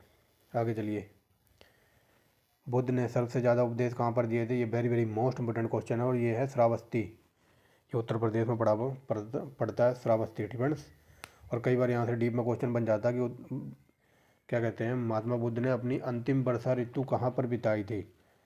ये क्वेश्चन डीप लेवल का है और कई बार यूपीपीएससी में पूछा है। तो महात्मा बुद्ध ने अपनी अंतिम वर्षा ऋतु कहाँ पर बिताई थी? तो वो भी श्रावस्ती में बिताई थी। एक सेकंड। ठीक है, तो इसको अभी फ़िलहाल यहाँ छोड़ दीजिए। ठीक है, महात्मा बुद्ध ने सबसे ज़्यादा उपदेश दिए थे तो ये श्रावस्ती में दिए थे, जो मैं बता रहा हूँ ना। महात्मा बुद्ध ने अपनी अंतिम वर्षा ऋतु कहाँ बिताई थी? तो इसमें मैं थोड़ा कन्फ्यूज इसलिए हूँ इन दोनों में। ठीक है, इन दोनों में मुझे कन्फ्यूजन है, जो कि अभी आगे देखेंगे। ठीक है, ये क्वेश्चन एकदम डीप लेवल का है, तो मैं इन दोनों में कन्फ्यूज हो रहा हूँ कि इनमें से कौन सा है। ठीक है, मेरे अकॉर्डिंग तो आई थिंक वैशाली हो सकता है। ठीक है, बाकी हम आगे देखेंगे, अभी आप याद मत रखना। ठीक है, आगे चलिए, निम्नलिखित में से कौन सा एक कथन सही है? ठीक है, तो बताइए कौन सा सही है, किसके अकॉर्डिंग? तो ये बैपुल्य सूत्र के अकॉर्डिंग बताना कौन सा कथन सही है। तो जैन दर्शन के सारभूत तत्व हैं किसमें किसमें है? तो ये बैपुल्य सूत्र में जैन धर्म के सारभूत तत्व पाए जाते हैं। तो ऑप्शन नंबर ए सही है। ठीक है, एक मिनट रुको। फ्रेंड्स अब चलिए थोड़ा पानी आनी पिया है, थोड़ा कन्फ्यूजन ज़्यादा ही हो रही है। फ्रेंड्स यहाँ पर पूछा है कौन सा कथन सही है अकॉर्डिंग टू द बैपुल सूत्र। फ्रेंड्स तो ये बैपुल से जैन धर्म का कोई लेना देना था, इसे काट दीजिए। फ्रेंड्स जो मैंने जैन सूत्र के बारे में बता दिया तो उसके लिए एक्सट्रीमली सॉरी। फ्रेंड्स तो यहाँ पर आंसर है अपना सी। ये बैपुल सूत्र क्या है, तो बुद्ध के जो उपदेश वगैरह हैं तो इनको इसमें डिफाइन किया हुआ है। फ्रेंड्स ऐसे याद रखना कि बुद्ध के उपदेश वगैरह विस्तारित रूप से बैपुल सूत्र में दर्शाए गए हैं या फिर यहाँ पर इनको दर्शाया गया है। फ्रेंड्स आई होप समझ गए होंगे। तो यहाँ पर सही बताना था बैपुल सूत्र के अकॉर्डिंग, तो बैपुल सूत्र में बुद्ध के सबसे ज़्यादा जो उपदेश वगैरह हैं तो यहाँ पर इसको डिफाइन किया है, एक्सप्लेन किया है या फिर विस्तारित रूप से समझाया गया है। फ्रेंड्स बैपुल सूत्र, और ये IAS का पूछा हुआ है, ये शायद आपने पहली बार क्वेश्चन सुना हो और ये मैंने भी यहीं पहली बार ही पढ़ा है। फ्रेंड्स इसीलिए मैं थोड़ा हिल गया हूँ क्योंकि 1 घंटा प्लस हो गया, लगभग 1 घंटा कितना हो गया फ्रेंड्स। तो ये वीडियो 40 मिनट की हो गई है, 40 मिनट से बोले जा रहा हूँ तो थोड़ा पानी आनी पिया। तो चलिए फ्रेंड्स आप भी पानी आनी रख के बैठिए क्योंकि वीडियो बहुत लंबी होने वाली है। तो देखिए मृगदाब, फ्रेंड्स मृगदाब या फिर सारनाथ कह लो, सारनाथ में बुद्ध द्वारा दिया गया प्रथम उपदेश किस नाम से जाना जाता है, तो ये मैंने बता दिया ना शुरू में। जो सारनाथ ने प्रथम उपदेश दिया था तो उसको कहा जाता है धर्म चक्र परिवर्तन। ये वेरी वेरी मोस्ट इंपॉर्टेंट है, ऑप्शन नंबर बी। आगे चलिए सारनाथ में अपना प्रथम प्रवचन तो ये महात्मा बुद्ध ने दिया था, ऑप्शन नंबर सी। ये तो लॉलीपॉप है और ये UPPC का पूछा हुआ है। आगे देखिए भारतीय कला, ठिकान भारतीय कला में बुद्ध के जीवन की किस घटना को चित्रण मृग सहित चित्र द्वारा दर्शाया गया है या फिर मृग साहित्य चक्र द्वारा हुआ है, तो बताइए। तो ये हो जाएगा ऑप्शन नंबर सी प्रथम उपदेश। फ्रेंड्स जो इनका प्रथम उपदेश है तो उसको चित्र के रूप में दर्शाया गया है। किसके चित्र के रूप में, तो ये मृग यानी कि हिरण के रूप में। ठीक है। और इनके प्रथम उपदेश जब इन्होंने दिया था तो उसको क्या कहते हैं, तो उसको कहा जाता है धर्म चक्र परिवर्तन। ठीक है। ये याद रखना, कई बार पूछ लेता है कि जब प्रथम उपदेश दिया था तो उसको क्या कहते हैं, उसको कहते हैं धर्म चक्र परिवर्तन। और यहाँ पर पूछा है कि जो इनका प्रथम उपदेश था तो उसको किस चित्र से दर्शाया गया, तो ये मृग यानी कि हिरण के चित्र से। ठीक है, समझ गए होंगे। आगे चलिए बुद्ध के उपदेश किससे संबंधित हैं या फिर किस में निहित हैं, तो बुद्ध के उपदेश मिलते हैं आचरण की शुद्धता और पवित्रता से। ठीक है, आचरण की शुद्धता और पवित्रता से संबंधित है बुद्ध के उपदेश। आगे देखिए गौतम बुद्ध द्वारा, ठीक है, गौतम बुद्ध द्वारा अपने धर्म में दीक्षित किया जाने वाला अंतिम व्यक्ति, ये वेरी वेरी मोस्ट इंपोर्टेंट है, तो उसका नाम था सुबुद्ध। ठीक है, सुबुद्ध। तो देखिए बुद्ध का अंतिम उपदेश किस को दिया था, बुद्ध ने अपना अंतिम उपदेश इसी को दिया था, सुबुद्ध को। ठीक है, आगे चलिए बोध गया, ये डीप लेवल का क्वेश्चन है एकदम। और ये देखिए यूपी के एग्जाम में पूछा हुआ है।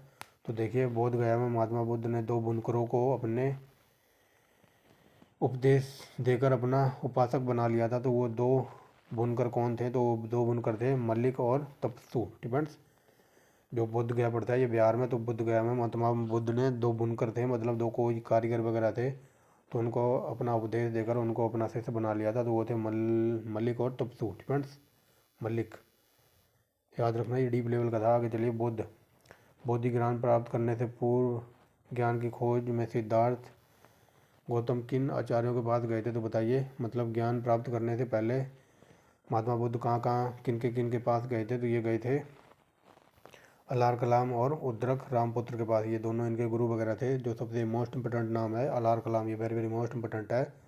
और उसके बाद ये गए थे अद्रक रामपुत्र के पास, यानी कि 1 और 2, ऑप्शन नंबर डी। ठीक है, यहाँ पर डी है। आगे चलिए गौतम बुद्ध का प्रथम प्रवचन कहाँ पर हुआ था, तो ये लॉलीपॉप है, तो ये सारनाथ में हुआ था। आगे चलिए धर्म चक्र परिवर्तन कहा गया था, तो किसको कहा जाता है धर्म चक्र परिवर्तन, तो ये जहाँ पर सबसे पहला उपदेश दिया था यानी कि सारनाथ को। ये देखिए आगे चलिए बुद्ध ने अपनी मृत्यु के उपरांत बौद्ध धर्म का नेतृत्व किसके हाथों में दिया था, ये किसी को नहीं बनाया था। मतलब जो महात्मा बुद्ध की मृत्यु हुई थी तो इन्होंने मतलब बौद्ध धर्म को आगे चलाने के लिए अपना राजपाट किसी को नहीं सौंपा था। आप ऐसे याद रख सकते हैं, यहाँ पर लिखा हुआ है बौद्ध धर्म ने मृत्यु के उपरांत बौद्ध धर्म का संघ का नेतृत्व किसके हाथों में छोड़ा था या फिर किसको नामित किया था बौद्ध धर्म चलाने के लिए, तो ऑप्शन नंबर डी के अकॉर्डिंग इन्होंने किसी को नामित नहीं किया था। आगे चलिए। प्रथम शताब्दी ईसा पूर्व भारतीय बौद्ध भिक्षु को चीन भेजा गया था, तो ये Nagarjuna, very very most important है। आगे देखिए। बौद्ध संघ में भिक्षुणी के रूप में स्त्रियों के प्रवेश की अनुमति बुद्ध को ने कहाँ पर दी थी, तो ये दी थी वैशाली। और ये वैशाली मोस्ट इम्पोर्टेंट नाम है, चाहे वो जैन धर्म के अकॉर्डिंग हो चाहे वो बौद्ध धर्म के अकॉर्डिंग। देखिए जैन धर्म में वैशाली, क्या बोल रहा हूँ, जैन धर्म दो पार्ट में डिवाइड हो गया था वैशाली में। किस में, क्या बोल रहा हूँ, जैन धर्म दो पार्ट में डिवाइड हो गया था ना, एक तो श्वेतांबर और एक दिगंबर, और ये वैशाली में हुआ था। और क्या कहते हैं, बौद्ध धर्म में मतलब स्त्रियों को, मतलब बौद्ध धर्म में पहले स्त्रियों को प्रवेश नहीं थी, लेकिन महात्मा बुद्ध ने लेडीज़ों के लिए भी एंट्री खोल दी थी बौद्ध धर्म में, और ये भी वैशाली में काम हुआ था। और यहाँ यहीं से जैसे बुद्ध ने महात्मा बुद्ध ने लेडीज़ों को भी जैन धर्म में, क्या कहते हैं, बुद्ध धर्म में एंट्री करवा दी, और ये हुआ था वैशाली में। यहीं से जैन, क्या कहते हैं, बौद्ध धर्म का मतलब पतन होना शुरू हो गया था। समझ रहे होगे, जो बौद्ध भिक्षु वगैरह थे, तो ये लेडीजें भी अब इसमें बौद्ध धर्म में इसमें शामिल कर ली। फिर ये जो बौद्ध भिक्षु वगैरह थे, तो ये धीरे धीरे मतलब लेडीजों से फ्रेंडशिप करने लगे थे, गलत काम वगैरह करने लगे थे। तो इसी वजह से महात्मा बुद्ध ने एक बार कहा था, अपने जो पुत्र था इसका, मतलब जो इसका शिष्य था सुभद्र, तो उसको महात्मा बुद्ध ने ये कहा था कि अगर मैं स्त्रियों को बौद्ध धर्म में प्रवेश ना करने देता तो ये धर्म, जो हमारा बौद्ध धर्म है, ये हज़ारों साल टिकता। लेकिन अब बौद्ध भिक्षु ऐसे हो गए हैं, स्त्रियों के साथ मतलब गंदा काम करते हैं और वगैरह कुछ कुछ करते हैं, तो अब ये बौद्ध धर्म है जो ये अब ना 500 साल भी नहीं टिकेगा। ठीक है, देख लिया होगा आपने, आज के टाइम बुद्ध धर्म के लोग बहुत ही कम रह गए हैं। तो महात्मा बुद्ध ने यही बात कही थी कि अगर मैं स्त्री को प्रवेश ना करवाता बौद्ध धर्म में, तो ये धर्म, हमारा बौद्ध धर्म हज़ारों साल टिकता, लेकिन अब ये धर्म 500 साल भी नहीं टिकेगा। समझ गए होगे। अगर ये आज के टाइम क्वेश्चन पूछ ले कि अपने देश में सबसे ज़्यादा आबादी हिंदुओं की, फिर मुस्लिम की है, डिपेंड्स, और सबसे कम कौन है, तो ये 0.3% से भी कम है। कौन, ये बुद्ध लोग। डिपेंड्स, समझ गए होगे। यहाँ से डीप में क्वेश्चन बन जाता है। तो यहाँ पर स्त्रियों को एंट्री दे दी गई थी वैशाली में, और ये वैशाली में ही नाश हो गया था जैनों का भी। तो और बता दूं डिटेल में, तो आगे चलते हैं, बाद में बताऊंगा। ठीक है, बौद्ध धर्म में, ठीक है, बौद्ध धर्म में प्रतिमोक्ष से क्या अभिप्राय है, तो ये ऑप्शन नंबर सी, संघ के नियम। ठीक है, बौद्ध धर्म में जो प्रतिमोक्ष कहते हैं, तो उसको कहते हैं संघ के नियम, यानी कि रूल। आगे चलिए। बौद्ध धर्म ने किसकी इच्छा को ध्यान में रखते हुए स्त्रियों को संघ में प्रवेश करने की अनुमति दी थी, तो ये दी थी प्रजापति गौतमी। ठीक है, प्रजापति गौतमी वो पहली लेडी थी, या फिर कहा जाता है ये बुद्ध की मौसी थी, तो ये पहली लेडी थी जिन्हें बौद्ध धर्म को अपनाया था। और इसी की इच्छा के अकॉर्डिंग इसने मतलब बौद्ध धर्म में स्त्रियों को भी एंट्री दिला दी। बट यहीं से जैसे ही इसकी एंट्री होती है, तो बौद्ध भिक्षु मतलब स्त्रियों के साथ गलत व्यवहार करने लग जाते हैं, फ्रेंडशिप वगैरह। ठीक है ना, तो और भी कुछ गलत काम होने लगते हैं, तो बुद्ध को आ जाता है गुस्सा, तो फिर बुद्ध जी बहुत कुछ कर जाते हैं। आगे चलिए। गौतम बुद्ध द्वारा भिक्षुणी संघ की स्थापना, तो ये बता तो दिया है, वैशाली में इनको भिक्षुणी मतलब लेडीजों को प्रवेश मिला था यहाँ पर बौद्ध धर्म में। आगे चलिए। बौद्ध संघ ने स्त्रियों के प्रवेश की अनुमति बुद्ध द्वारा कहाँ दी गई थी, तो इसको याद रखना, ये Vaishali, very very most important है ये नाम। आगे चलिए।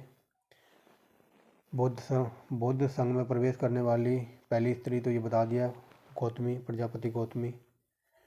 आगे चलिए। भारत, ठीक है, भारत में धार्मिक इतिहास के संदर्भ में निम्न कथनों पर विचार कीजिए। तो चलिए, और यहाँ पर बताना है कौन सा कथन सही है। तो देखिए, बोधिसत्व बौद्ध मत के हीनयान संप्रदाय की केंद्रीय संकल्पना थी, तो ये गलत है। जो बोधि तत्व था, तो ये हीनयान का नहीं था। ये देखिए हीनयान लिखा था ना, तो ये इनका नहीं था। आगे चलिए। बोधि तत्व अपने प्रबोध के मार्ग को बढ़ाता और करुणामय है। ठीक है, बोधि तत्व अपने प्रबोध मार्ग पर बढ़ता हुआ करुणामय है, ये सही है। आगे चलिए। बोधिसत्व सम्मत चैतन्य प्राणियों और उनके प्रबोध के मार्ग पर चलने में सहायता करने के लिए स्वयं की निर्वाण प्रवृत्ति प्राप्ति प्रवलंबित करता है। ठीक है, तो ये देखिए ऑप्शन नंबर बी बता रहा है, दूसरा तीसरा सही है, इनके पहला गलत है। यहाँ पर हीन यान नहीं, यहाँ महायान आना था। ठीक है, त्रिभुवन समझ गए होंगे तो पहला गलत है, क्योंकि यहाँ पर लिखा है हीनयान, ये हीनयान ग्रंथ है, ये महायान का था।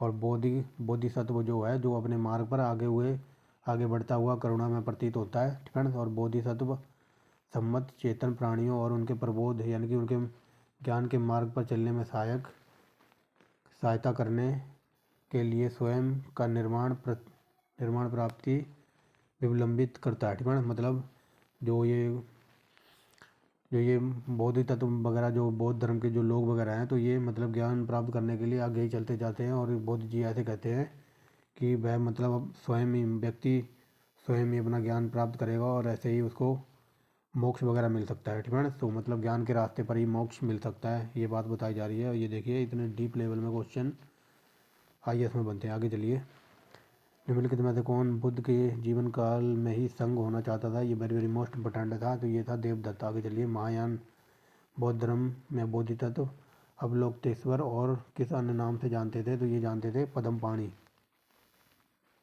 नेक्स्ट देखिए, निम्नलिखित में से कौन सा एक बौद्ध मत में निर्वाण की अवधारणा में सर्वश्रेष्ठ व्याख्या करता है? तो ये करता है तरुणारूपी अग्नि का सम्मान, ऑप्शन नंबर ए। नेक्स्ट देखिए, थोड़े डीप लेवल के हैं। यहाँ पर बताना कथन कारण वाला, तो बताइए कथन कारण वाला। तो बौद्ध धर्म के अकॉर्डिंग, ठीक है, बौद्ध धर्म दर्शन के अनुसार बताना है पूर्व जन्म नहीं होता। ठीक है। जो बौद्ध धर्म के लोग मानते हैं कि पूर्व जन्म नहीं होता, तो ये गलत है। ठीक है, ये मानते हैं। आगे चलिए, आत्मा की सत्ता नहीं है। ठीक है, तो बताइए। तो ऑप्शन नंबर डी मतलब ए गलत है, आत्मा की सत्ता नहीं है, तो ये सही है। ऑप्शन नंबर डी मतलब ए गलत है, आर सही है। आगे चलिए, बौद्ध धर्म के विचार के कारणों में सम्मिलित थे, तो बताइए बौद्ध धर्म के प्रचार विस्तार के कारणों में कौन कौन सम्मिलित था? तो बता दीजिए। तो ये हो जाएगा ऑप्शन नंबर। तो देखिए, बौद्ध धर्म के विस्तार के लिए कौन कौन से कारण जिम्मेदार थे? धर्म की सादगी, ये सही था। दलितों के लिए विशेष अपील, ये सही है। धर्म की मिशनरी भावना, तो ये भी सही है। स्थानीय भाषा का प्रयोग, ये वेरी वेरी मोस्ट इम्पोर्टेंट है।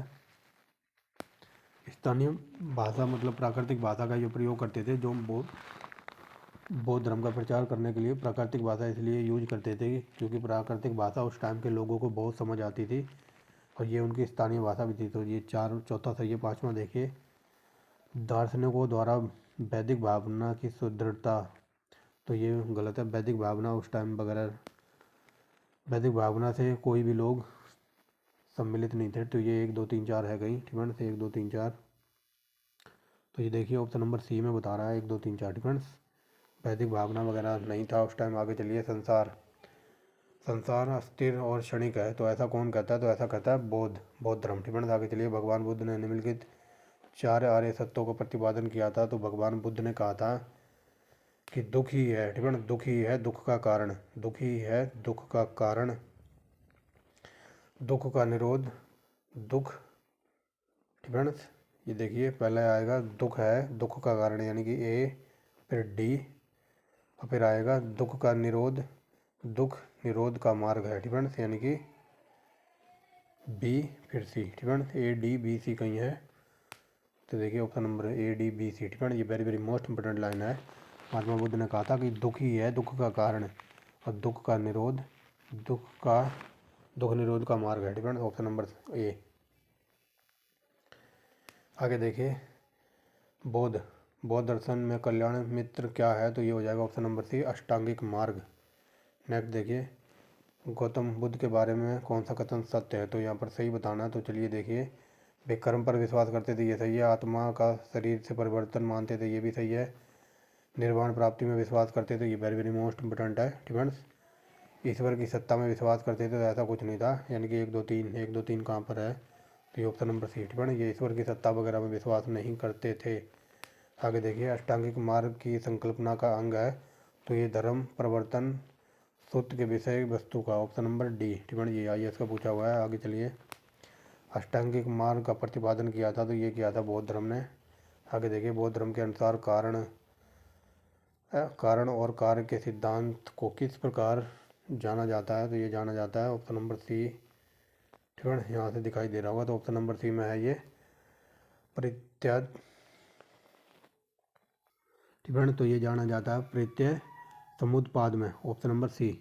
आगे चलिए। बौद्ध धर्म में चार आर्य सत्यों में कौन सा एक प्रत्यय समुत्पाद के सिद्धांत की व्याख्या करता है? तो ये करता है ऑप्शन नंबर बी, यानी कि दूसरा जो सत्य है तो वो प्रत्यय समुदाय सिद्धांत की व्याख्या करता है, ऑप्शन नंबर सेकंड। आगे चलिए। संघ का पवित्र स्थान है तो ऑप्शन नंबर ई बौद्ध धर्म का। आगे चलिए। निम्नलिखित में से कौन सा विचार बौद्ध धर्म से संबंधित नहीं है? तो ये हो जाएगा पितृ। ठीक है ना, पितृ वगैरह ये बौद्ध धर्म से संबंधित नहीं है। आगे चलिए। बौद्ध धर्म के विषय में कौन सा कथन सही है? तो देखिए कौन सा कथन सही है। उसने वर्ण और जाति व्यवस्था को स्वीकार नहीं किया, ये सही है। उसने ब्राह्मणों के प्रति एवन क्वालिटी का मतलब उसने ब्राह्मण धर्म को चुनौती दी थी। ठीक है। तो देखिए उसने ब्राह्मण धर्म की उच्च सामाजिक कोटि को चुनौती दी थी, तो ये भी सही है। उसने कुछ शिल्पों को निम्न माना था, तो 1 2 3 ये तीनों के तीनों सही हैं, ऑप्शन नंबर सी। ठीक है। आगे चलिए। बौद्ध धर्म में सर्वोच्च लक्ष्य क्या था? तो ये हो जाएगा निर्वाण, यानी कि मुक्ति प्राप्त करना। आगे देखिए। निम्नलिखित में से कौन दीर्घ निकाय का एक टीका है? तो ये वेरी वेरी मोस्ट इंपोर्टेंट है, तो ये हो जाएगा सुमंगल विलासनी, ऑप्शन नंबर डी। और ये IAS का पूछा हुआ है। आगे चलिए। निम्न प्राचीन भारत में अष्ट सहाधिका प्रज्ञा प्रमिता साहित्य की मुख्य विषय वस्तु क्या थी? तो ये हो जाएगा बोधिसत्वों द्वारा विकसित आध्यात्मिक सिद्धांत, ऑप्शन नंबर बी। त्रिपिटक। ठीक है। सेम यही क्वेश्चन त्रिपिटक ग्रंथ, तो ये सेम यही क्वेश्चन हरियाणा जो CET का एग्जाम हुआ था 6 तारीख को, वही पूछा गया था जो मैंने ऊपर बता दिया है। तो त्रिपिटक है बौद्ध धर्म का। ठीक है। बुद्ध की शिक्षाएं कहाँ पर मिलती है? तो ऑप्शन नंबर ए त्रिपिटक में। ये क्वेश्चन ऐसे भी बन सकता है। बुद्ध के त्रिपिटक कितने हैं? तो ये हो जाएगा 3। आगे चलिए। त्रिपिटक क्या है? तो ये हो जाएगा ऑप्शन नंबर डी बुद्ध के उपदेशों का संग्रह, मतलब बुद्ध के उपदेशों को संग्रह किया हुआ है। आगे चलिए। बुद्ध ने सबसे ज़्यादा वो उपदेश किस भाषा में दिए थे? तो ये पाली भाषा, वेरी वेरी मोस्ट इंपोर्टेंट। आगे चलिए। बुद्ध। ठीक है। बौद्ध साहित्य निम्न शीर्षक से जाना जाता है, तो ये हो जाएगा धर्मशास्त्र। आगे चलिए। निम्नलिखित में से कौन सी बुद्ध की रचना नहीं है? तो ऑप्शन नंबर डी एवन जातक। ठीक है। ये बुद्ध की रचना नहीं है। आगे देखिए। निम्नलिखित में से किस बौद्ध ग्रंथ में संघ जीवन के नियम प्राप्त होते हैं? तो इस संघ जीवन के नियम मिलते हैं विनय पिटक में, वेरी वेरी मोस्ट इंपोर्टेंट है, इसको याद रखना। ये कई बार पूछा है कि संघ जीवन के नियम कहाँ पर देखने को मिलते हैं? तो ये विनय पिटक में। आगे चलिए। निम्नलिखित में से किस बौद्धिक साहित्य में महात्मा बुद्ध के नैतिक सिद्धांत से संबंधित प्रवचन अंकलित हैं? तो ये बता दो दिया है, ये है सुत्त पिटक में। ठीक है। और ये नियम वगैरह पूछ ले कि संघ के नियम कहाँ पर मिलते हैं, संघ जीवन के नियम, तो ये विनय पिटक। और यहाँ पर पूछा है बौद्ध साहित्य में बौद्ध धर्म के नैतिक सिद्धांत। ठीक है। तो नैतिक सिद्धांत सुत्त पिटक, ऑप्शन नंबर डी। ये ऐसे क्वेश्चन डीप लेवल के हैं। आगे चलिए। निम्नलिखित बौद्ध ग्रंथों में से किसमें अनेक प्राचीन लिपियों की सूचना मिलती है? तो ये मिलती है ऑप्शन नंबर बी ललित विस्तर में। आगे चलिए। निकाय किससे संबंधित है? तो ऑप्शन नंबर बी जैन धर्म से। क्या बोल रहा हूँ, निकाय किससे संबंधित है? ऑप्शन नंबर बी बौद्ध धर्म से। ठीक है। आगे देखिए। बौद्ध संघ के नियम मूलतः किस पुस्तक में दिए गए हैं? तो वेरी वेरी मोस्ट इंपोर्टेंट, तो ये बता दिया है विनय पिटक। आगे चलिए। और इस नाम को याद रखना मिलिंद पनो। ठीक है। जहाँ भी ये मिलिंद पनो नाम आएगा तो उसका आंसर होगा मिनांडर। ठीक है। ये देखिए मिनांडर। आगे चलिए। ये देखिए बौद्ध ग्रंथ मिलिंद पनो में हिंद यवन शासक पर प्रकाश डालता है, तो बता दिया जहाँ भी ये मिलिंद पनो, ये एक पुस्तक थी। ठीक है। ये एक पुस्तक थी और ये लिखी गई थी मिनांडर के द्वारा। ये वेरी वेरी मोस्ट इंपोर्टेंट है। और कई बार ये पूछ लेता है कि ये जो मिलिंद पनो पुस्तक है तो इसमें मतलब क्या कुछ बारे में बताया गया? तो बौद्ध धर्म का एक भिक्षु वगैरह था जिसका नाम था शायद नागसेन था, पता नहीं कुछ, तो नागसेन और ये मिनांडर के बीच में जो चर्चा मिलती है ना, यानी कि जो क्वेश्चन आंसर पूछे गए थे या फिर बातचीत हुई थी या फिर चैटिंग हुई थी इन दोनों के बीच में, तो वही चैटिंग यानी बातचीत में लिखी मिलती है मिलिंद पनो में। ठीक है। तो डीप लेवल का ये याद रखना, तो ये इसका आंसर हो जाएगा मिनांडर। ठीक है। आगे देखेंगे मिलिंद पनो, तो ये मैंने बता दिया ना, जहाँ भी मिलिंद पनो ये पुस्तक है और ये लिखी है इसमें किसकी रचना मिलती है? तो इसमें पाली ग्रंथ मिलते हैं। ठीक है। यानी कि बुद्ध के। आगे चलिए। मिलिंद पनो राजा मिलिंद द्वारा एक बौद्ध भिक्षु से के मध्य संवाद के रूप में वह भिक्षु कौन है? तो ये मैंने बता दिया था ना कौन था, तो ये नागसेन। ठीक है। ये देखिए क्वेश्चन जो भी मैंने बताया ना कि बौद्ध भिक्षु था ये कोई, जिसमें मतलब इन दोनों की आपसी बातचीत वगैरह हुई थी, तो वो बातचीत किसके साथ हुई थी? वह एक बौद्ध भिक्षु था, तो उसका नाम था नागसेन। ठीक है। याद रखना मिलिंद मिलिंद पन्नों का राजा मिलिंद था, तो इसने एक पुस्तक लिखी थी, ठीक है। और उस पुस्तक में बौद्ध भिक्षु के साथ इसकी जो भी बातचीत वगैरह हुई थी, या फिर संवाद कह लो, बातचीत कह लो, या फिर कह लो चैटिंग, ठीक है। तो ये नागसेन के साथ इसकी चैटिंग वगैरह हुई थी। तो ये देखिए मिलिंद पन्नू राजा मिलिंद ने किस बौद्ध भिक्षु से संवाद के रूप में बातचीत की थी, तो आप ऐसे याद रख सकते हो, ये था नागसेन, ठीक है। ये वेरी वेरी मोस्ट इंपॉर्टेंट है। प्रथम बौद्ध संगीति कहाँ हुई थी, तो इन सारे की ट्रिक की वीडियो आप देखना चाहते हो, ठीक है। जितनी भी बौद्ध धर्म की ट्रिक की वीडियो है, ठीक है, मतलब ओनली ट्रिक के नाम से प्लेलिस्ट बना रखी है, आप वहाँ जाके देख सकते हैं सारी की सारी ट्रिक की वीडियो। बौद्ध की जो 4 बौद्ध समितियाँ हुई थी, तो इन सब की ट्रिक की वीडियो वहाँ पर लगा रखी है। मैं यहाँ भी बता देता हूँ, ठीक है। अगर ये पूछ ले इन चार बौद्ध समितियों की ट्रिक है रा बा पा को, ठीक है। याद रखना, यहाँ पर पूछा है प्रथम, देखिए प्रथम से बनता है, रा से बनेगा राजगृह, तो ये देखिए प्रथम बौद्ध समिति हुई थी कहाँ पर, तो ये राजगृह। अगर दूसरी पूछ ले तो इस बात से बनेगा वैशाली, जो ऊपर अभी वैशाली की कहानी बता के आया हूँ ना, तो याद रखना, ठीक है। इस बात से बनेगा वैशाली। अगर दूसरी बौद्ध समिति पूछ ले बात से वैशाली, तीसरी पूछ ले तो इस बात से बनेगा पाटलिपुत्र, और चौथी पूछ ले ये चौथी कहाँ हुई थी, तो कू से बनेगा कुंडलवन, ठीक है। और कई बार ये पूछ लेता कुंडलवन कहाँ पर पड़ता है, तो कुंडलवन पड़ता है कश्मीर में। आई होप क्लियर हो गया होगा।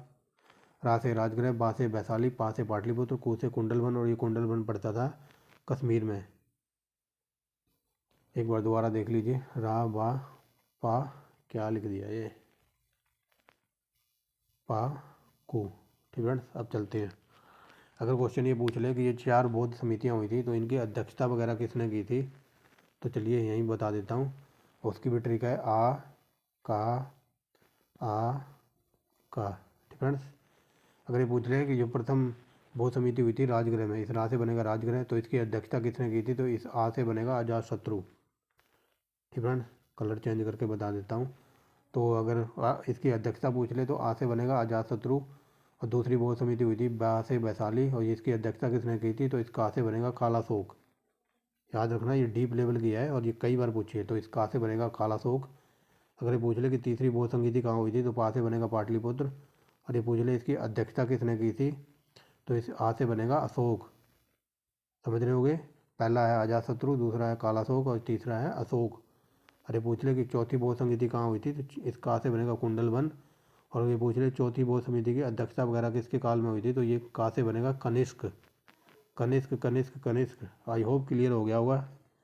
ऐसी बहुत सारी ट्रिक की वीडियो आपको वहाँ मिल जाएंगी। तो चलिए, तो समझ गए होगे प्रथम बौद्ध समिति, तो रा बाप आपको याद रखना, रा से बनेगा राजगृह, ऑप्शन नंबर ए, ठीक है। आगे चलिए, बौद्ध समिति का आयोजन, तो आयोजन आ से बना, बताया ना, आ से बनेगा अजातशत्रु।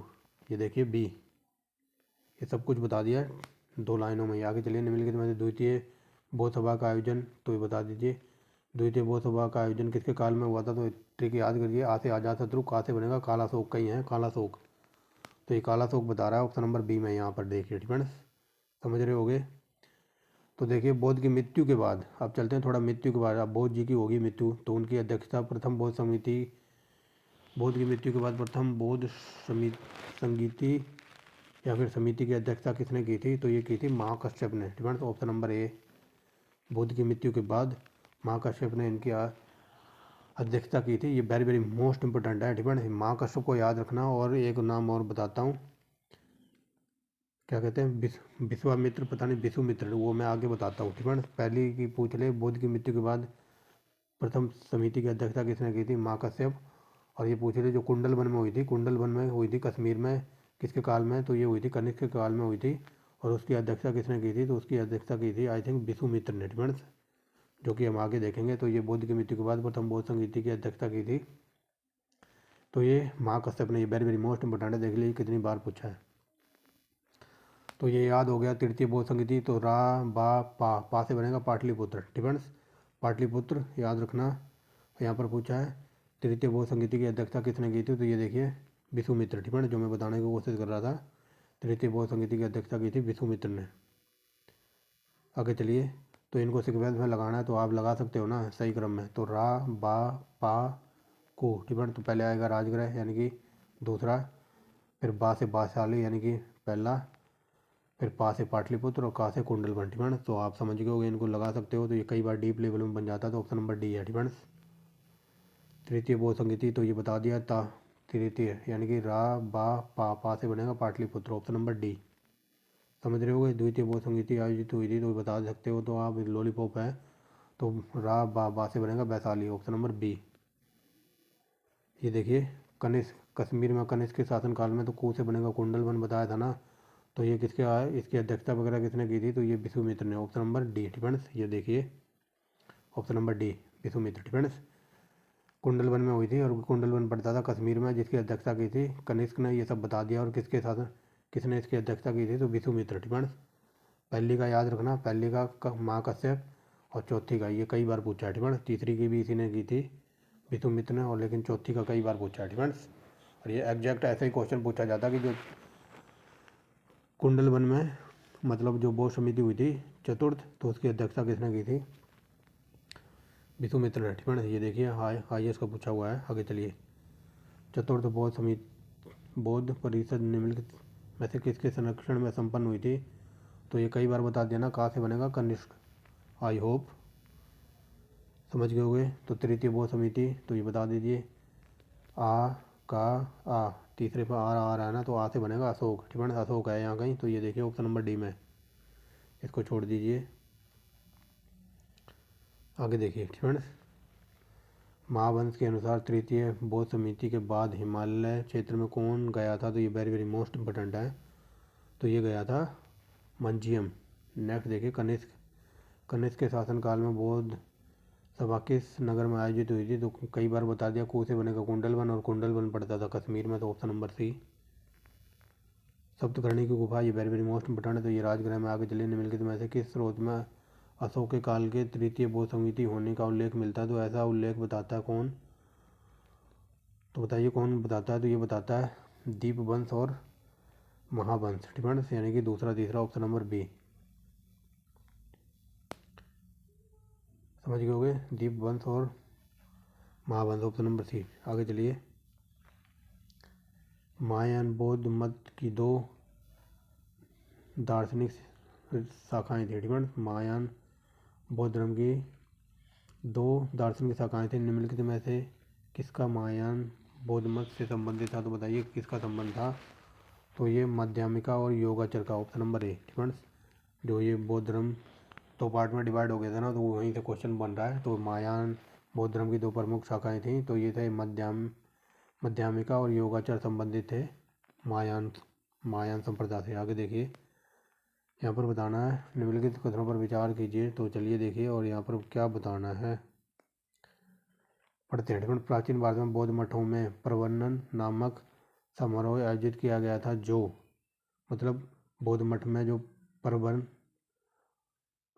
पवरन नामक समारोह आयोजित किया गया था, तो ये बताना पवरन के अकॉर्डिंग तो ये क्या था। तो ये देखिए, वर्षा ऋतु के दौरान मठों में प्रवास के समय भिक्षुओं द्वारा किए गए अपराधों की स्वीकृति को अवसर होता था, ठीक है। स्वीकृति का अवसर होता था, सिंपल वे में समझिए।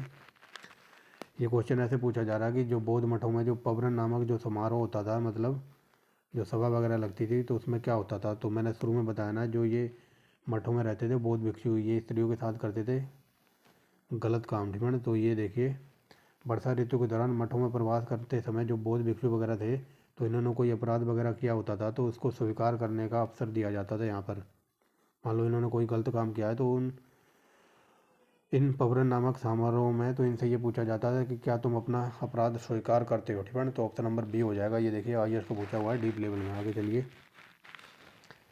बौद्ध धर्म के महायान और हीनयान संप्रदाय में सर्वाधिक मौलिक अंतर निम्नलिखित में से कौन सा था, तो ये हो जाएगा देवी देवताओं की पूजा, ठीक है। Option number C. आगे चलिए। कनिष्क के समय तक बौद्ध धर्म स्पष्ट किन दो संप्रदायों में विभक्त हो गया था, तो कई बार बता दिया। तो ये हो गया था महासंघिक और थेरीवाद में, ऑप्शन नंबर सी। आगे देखिए, ठीक है। बौद्ध धर्म में किस निम्नांकित मत का उद्भव 7वीं शताब्दी ईसा पूर्व के आसपास हुआ था, तो ये हुआ था वज्रयान। नेक्स्ट देखिए, बौद्ध धर्म की महायान शाखा औपचारिक रूप से किसके शासनकाल में प्रकट हुई थी, तो कई बार बता दिया कनिष्क। और ये कनिष्क सपोर्ट करता था किसको, तो ये महायान को सपोर्ट करता था। ये कई बार पूछा है, याद रखना, ठीक है।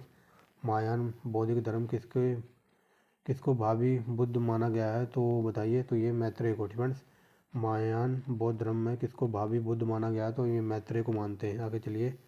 महासंघिक संप्रदाय का उदय कहाँ पर हुआ था तो ये हुआ था वैशाली। आगे चलिए।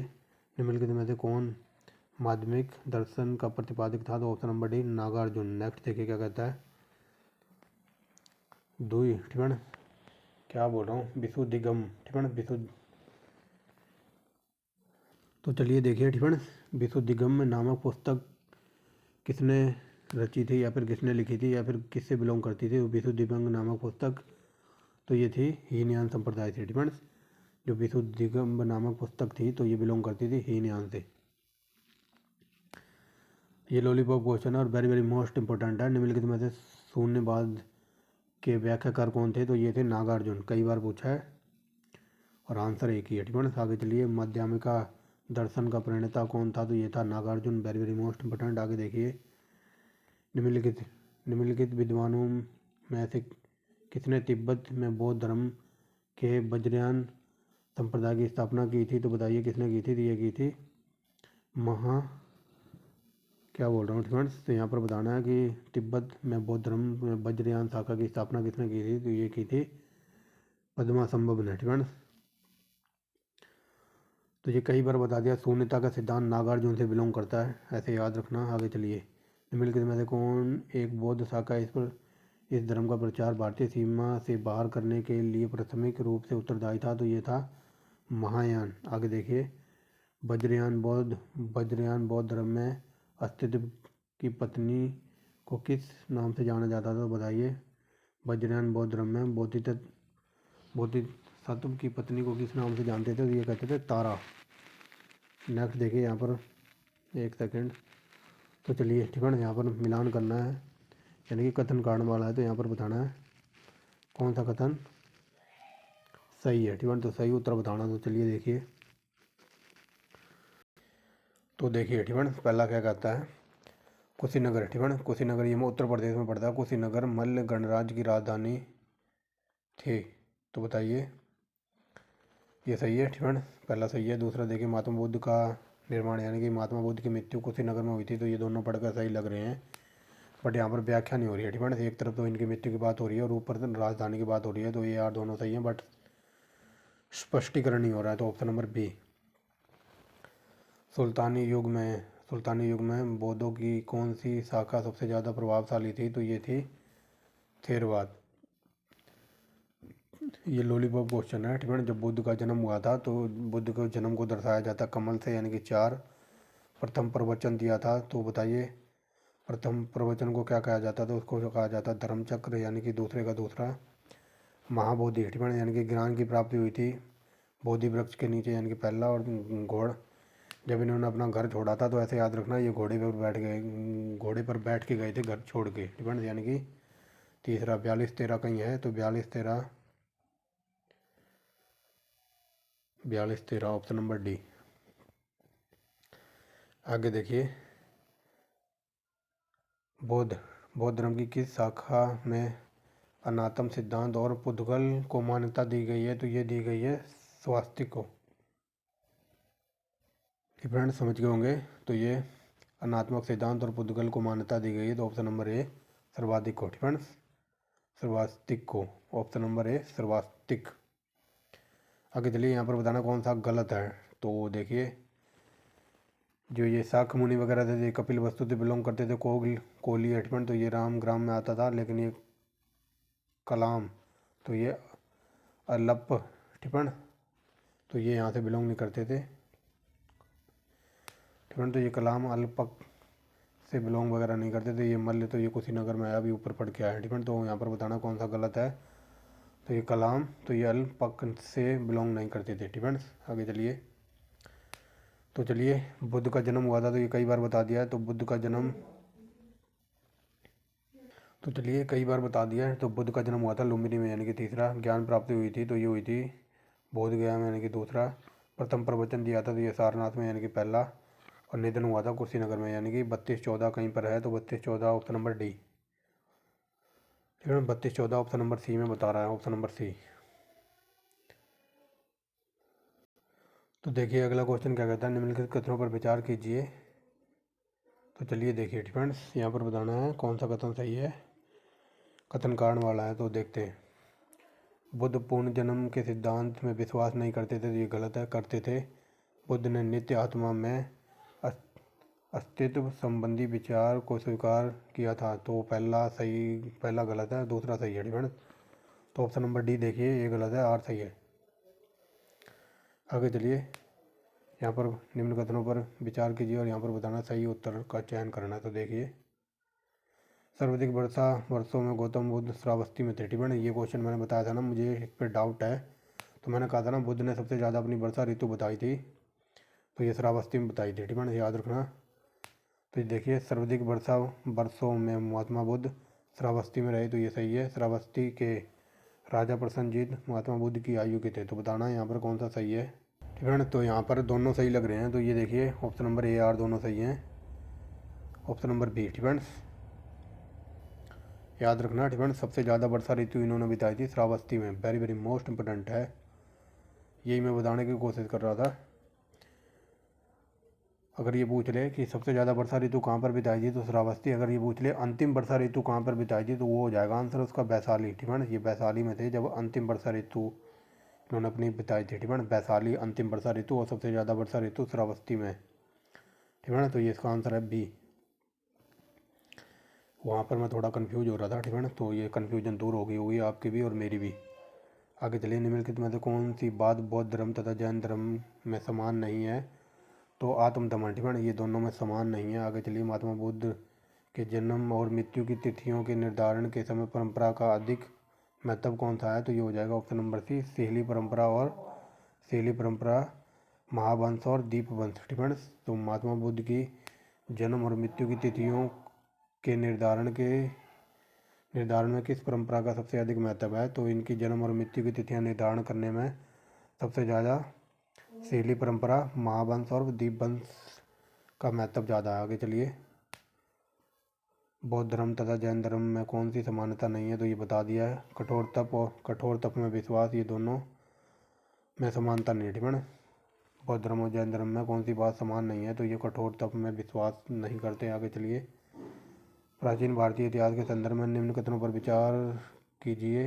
बौद्ध धर्म और जैन धर्म में दोनों रूप से समान विद्यमान है। तो बौद्ध धर्म और जैन धर्म में कौन सी बातें हैं जो दोनों में समान है। तो देखिए, कौन कौन सी बातें हैं जो दोनों में समान है। तप और भोग के प्रति, ठीक है, तप और भोग के अति का परिहार। ठीक है, तो ये तप और भोग से बिलोंग ही नहीं करते थे। पहला गलत है, ये दोनों नहीं होंगे, ये नहीं होगा। ऑप्शन नंबर बी आंसर है। ठीक है, ये तप और भोग के अति का परिहार करते, तो ये गलत है। ठीक है, वेद प्राणता के प्रति अनास्था, ये सही है। कर्मकांडों की फलवत्ता का निषेध। ठीक है, तो ये दूसरा तीसरा सही हो जाएगा, और ये शायद हम क्वेश्चन देख चुके हैं।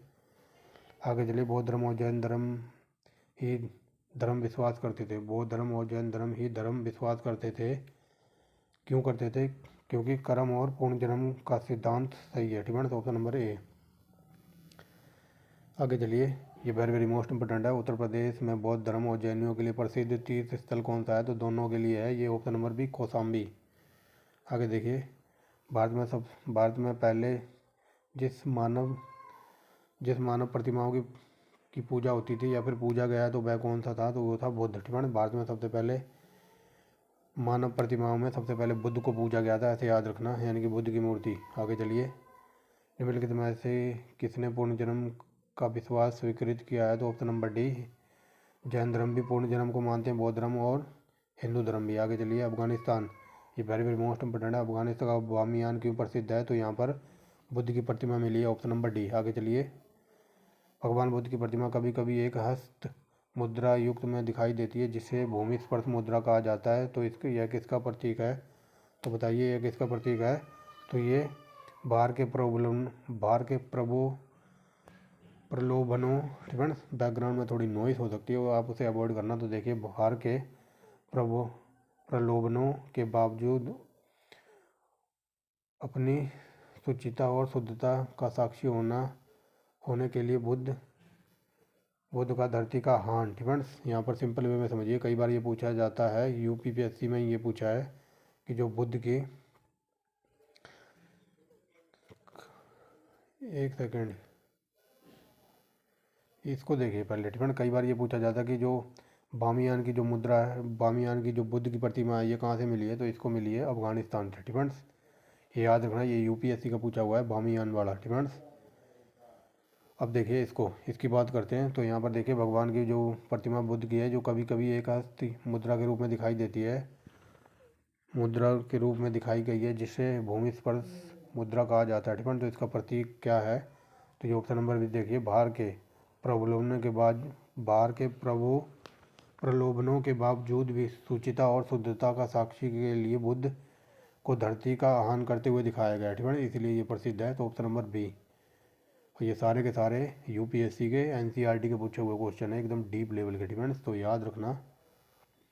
आगे चलिए। डिफेंस, निम्नलिखित स्थलों में कहाँ मनुष्य ने बुद्ध का प्रथम अंकन में मूर्ति साक्ष्य प्राप्त किया है, तो बताइए कहाँ पर मिली है, तो ये मथुरा। आगे चलिए।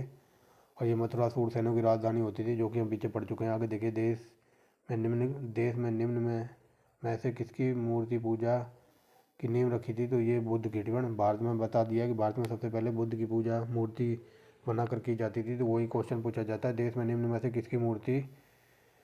किसने मूर्ति पूजा की नींव रखी थी, तो ये बुद्ध ने रखी थी। ठीक है, ऐसे याद रखना। तो ये देखिए आ गया ना, भूमि स्पर्श मुद्रा की सारनाथ बुद्ध प्रतिमा संबंधित है। तो ये गुप्त काल की very very most important Buddha की खड़ी प्रतिमा। ठीक है, खड़ी प्रतिमा तो ये बनाई गई थी कुषाण काल में, वेरी वेरी मोस्ट इम्पोर्टेंट। आगे देखिए, गौतम बुद्ध को एक देवता के स्थान पर किस राजयुग में स्थान प्राप्त हुआ था, तो बताइए कौन सा राजयुग बुद्ध को एक देवता के रूप में मानता था, तो ये मानता था कनिष्क। ऑप्शन नंबर बी, ये देख लीजिए। स्तूप और चैत्य निर्माण के लिए निर्देश तथा इनमें स्थापित करने के लिए बुद्ध के अवशेषों से लेकर विवाद के विवरण का सर्वप्रथम मिलता है, तो ये महापरिनिर्वाण सूत्र में। ठीक है, तो चलिए थोड़ा पानी आनी पिया है। तो ये बुद्ध के स्तूप और चैत्य के निर्माण में जो बुद्ध के अवशेष वगैरह मिलते हैं, यहाँ पर विवाद और विवरण के सर्वप्रथम किस में दिखाया गया है, तो ये महापरिनिर्वाण सूत्र में दिखाया गया है। मतलब महापरिनिर्वाण सूत्र में बुद्ध के अवशेष, इसमें चैत्य और विहार वगैरह सब कुछ मिलता है। ठीक है, और इसमें विवाद, बाल विवाद भी सब कुछ देखने को मिलता है। आगे देखिए। ठीक है, यहाँ पर 220 नंबर देखिए, भारत की कला संस्कृति के इतिहास के संबंध में निम्नलिखित कथनों पर विचार कीजिए। तो देखिए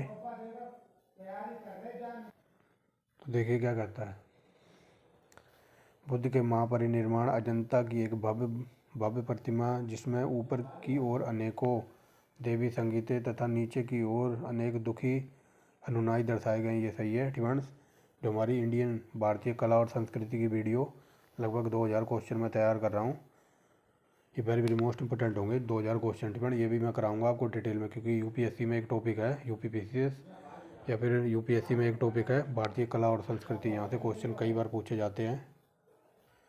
दूसरा देखिए। डिपेंड, ये आने वाली जो वीडियो होंगी, डिपेंड, उसमें मैं कराऊंगा आपको एकदम डीप लेवल में 2000 क्वेश्चन।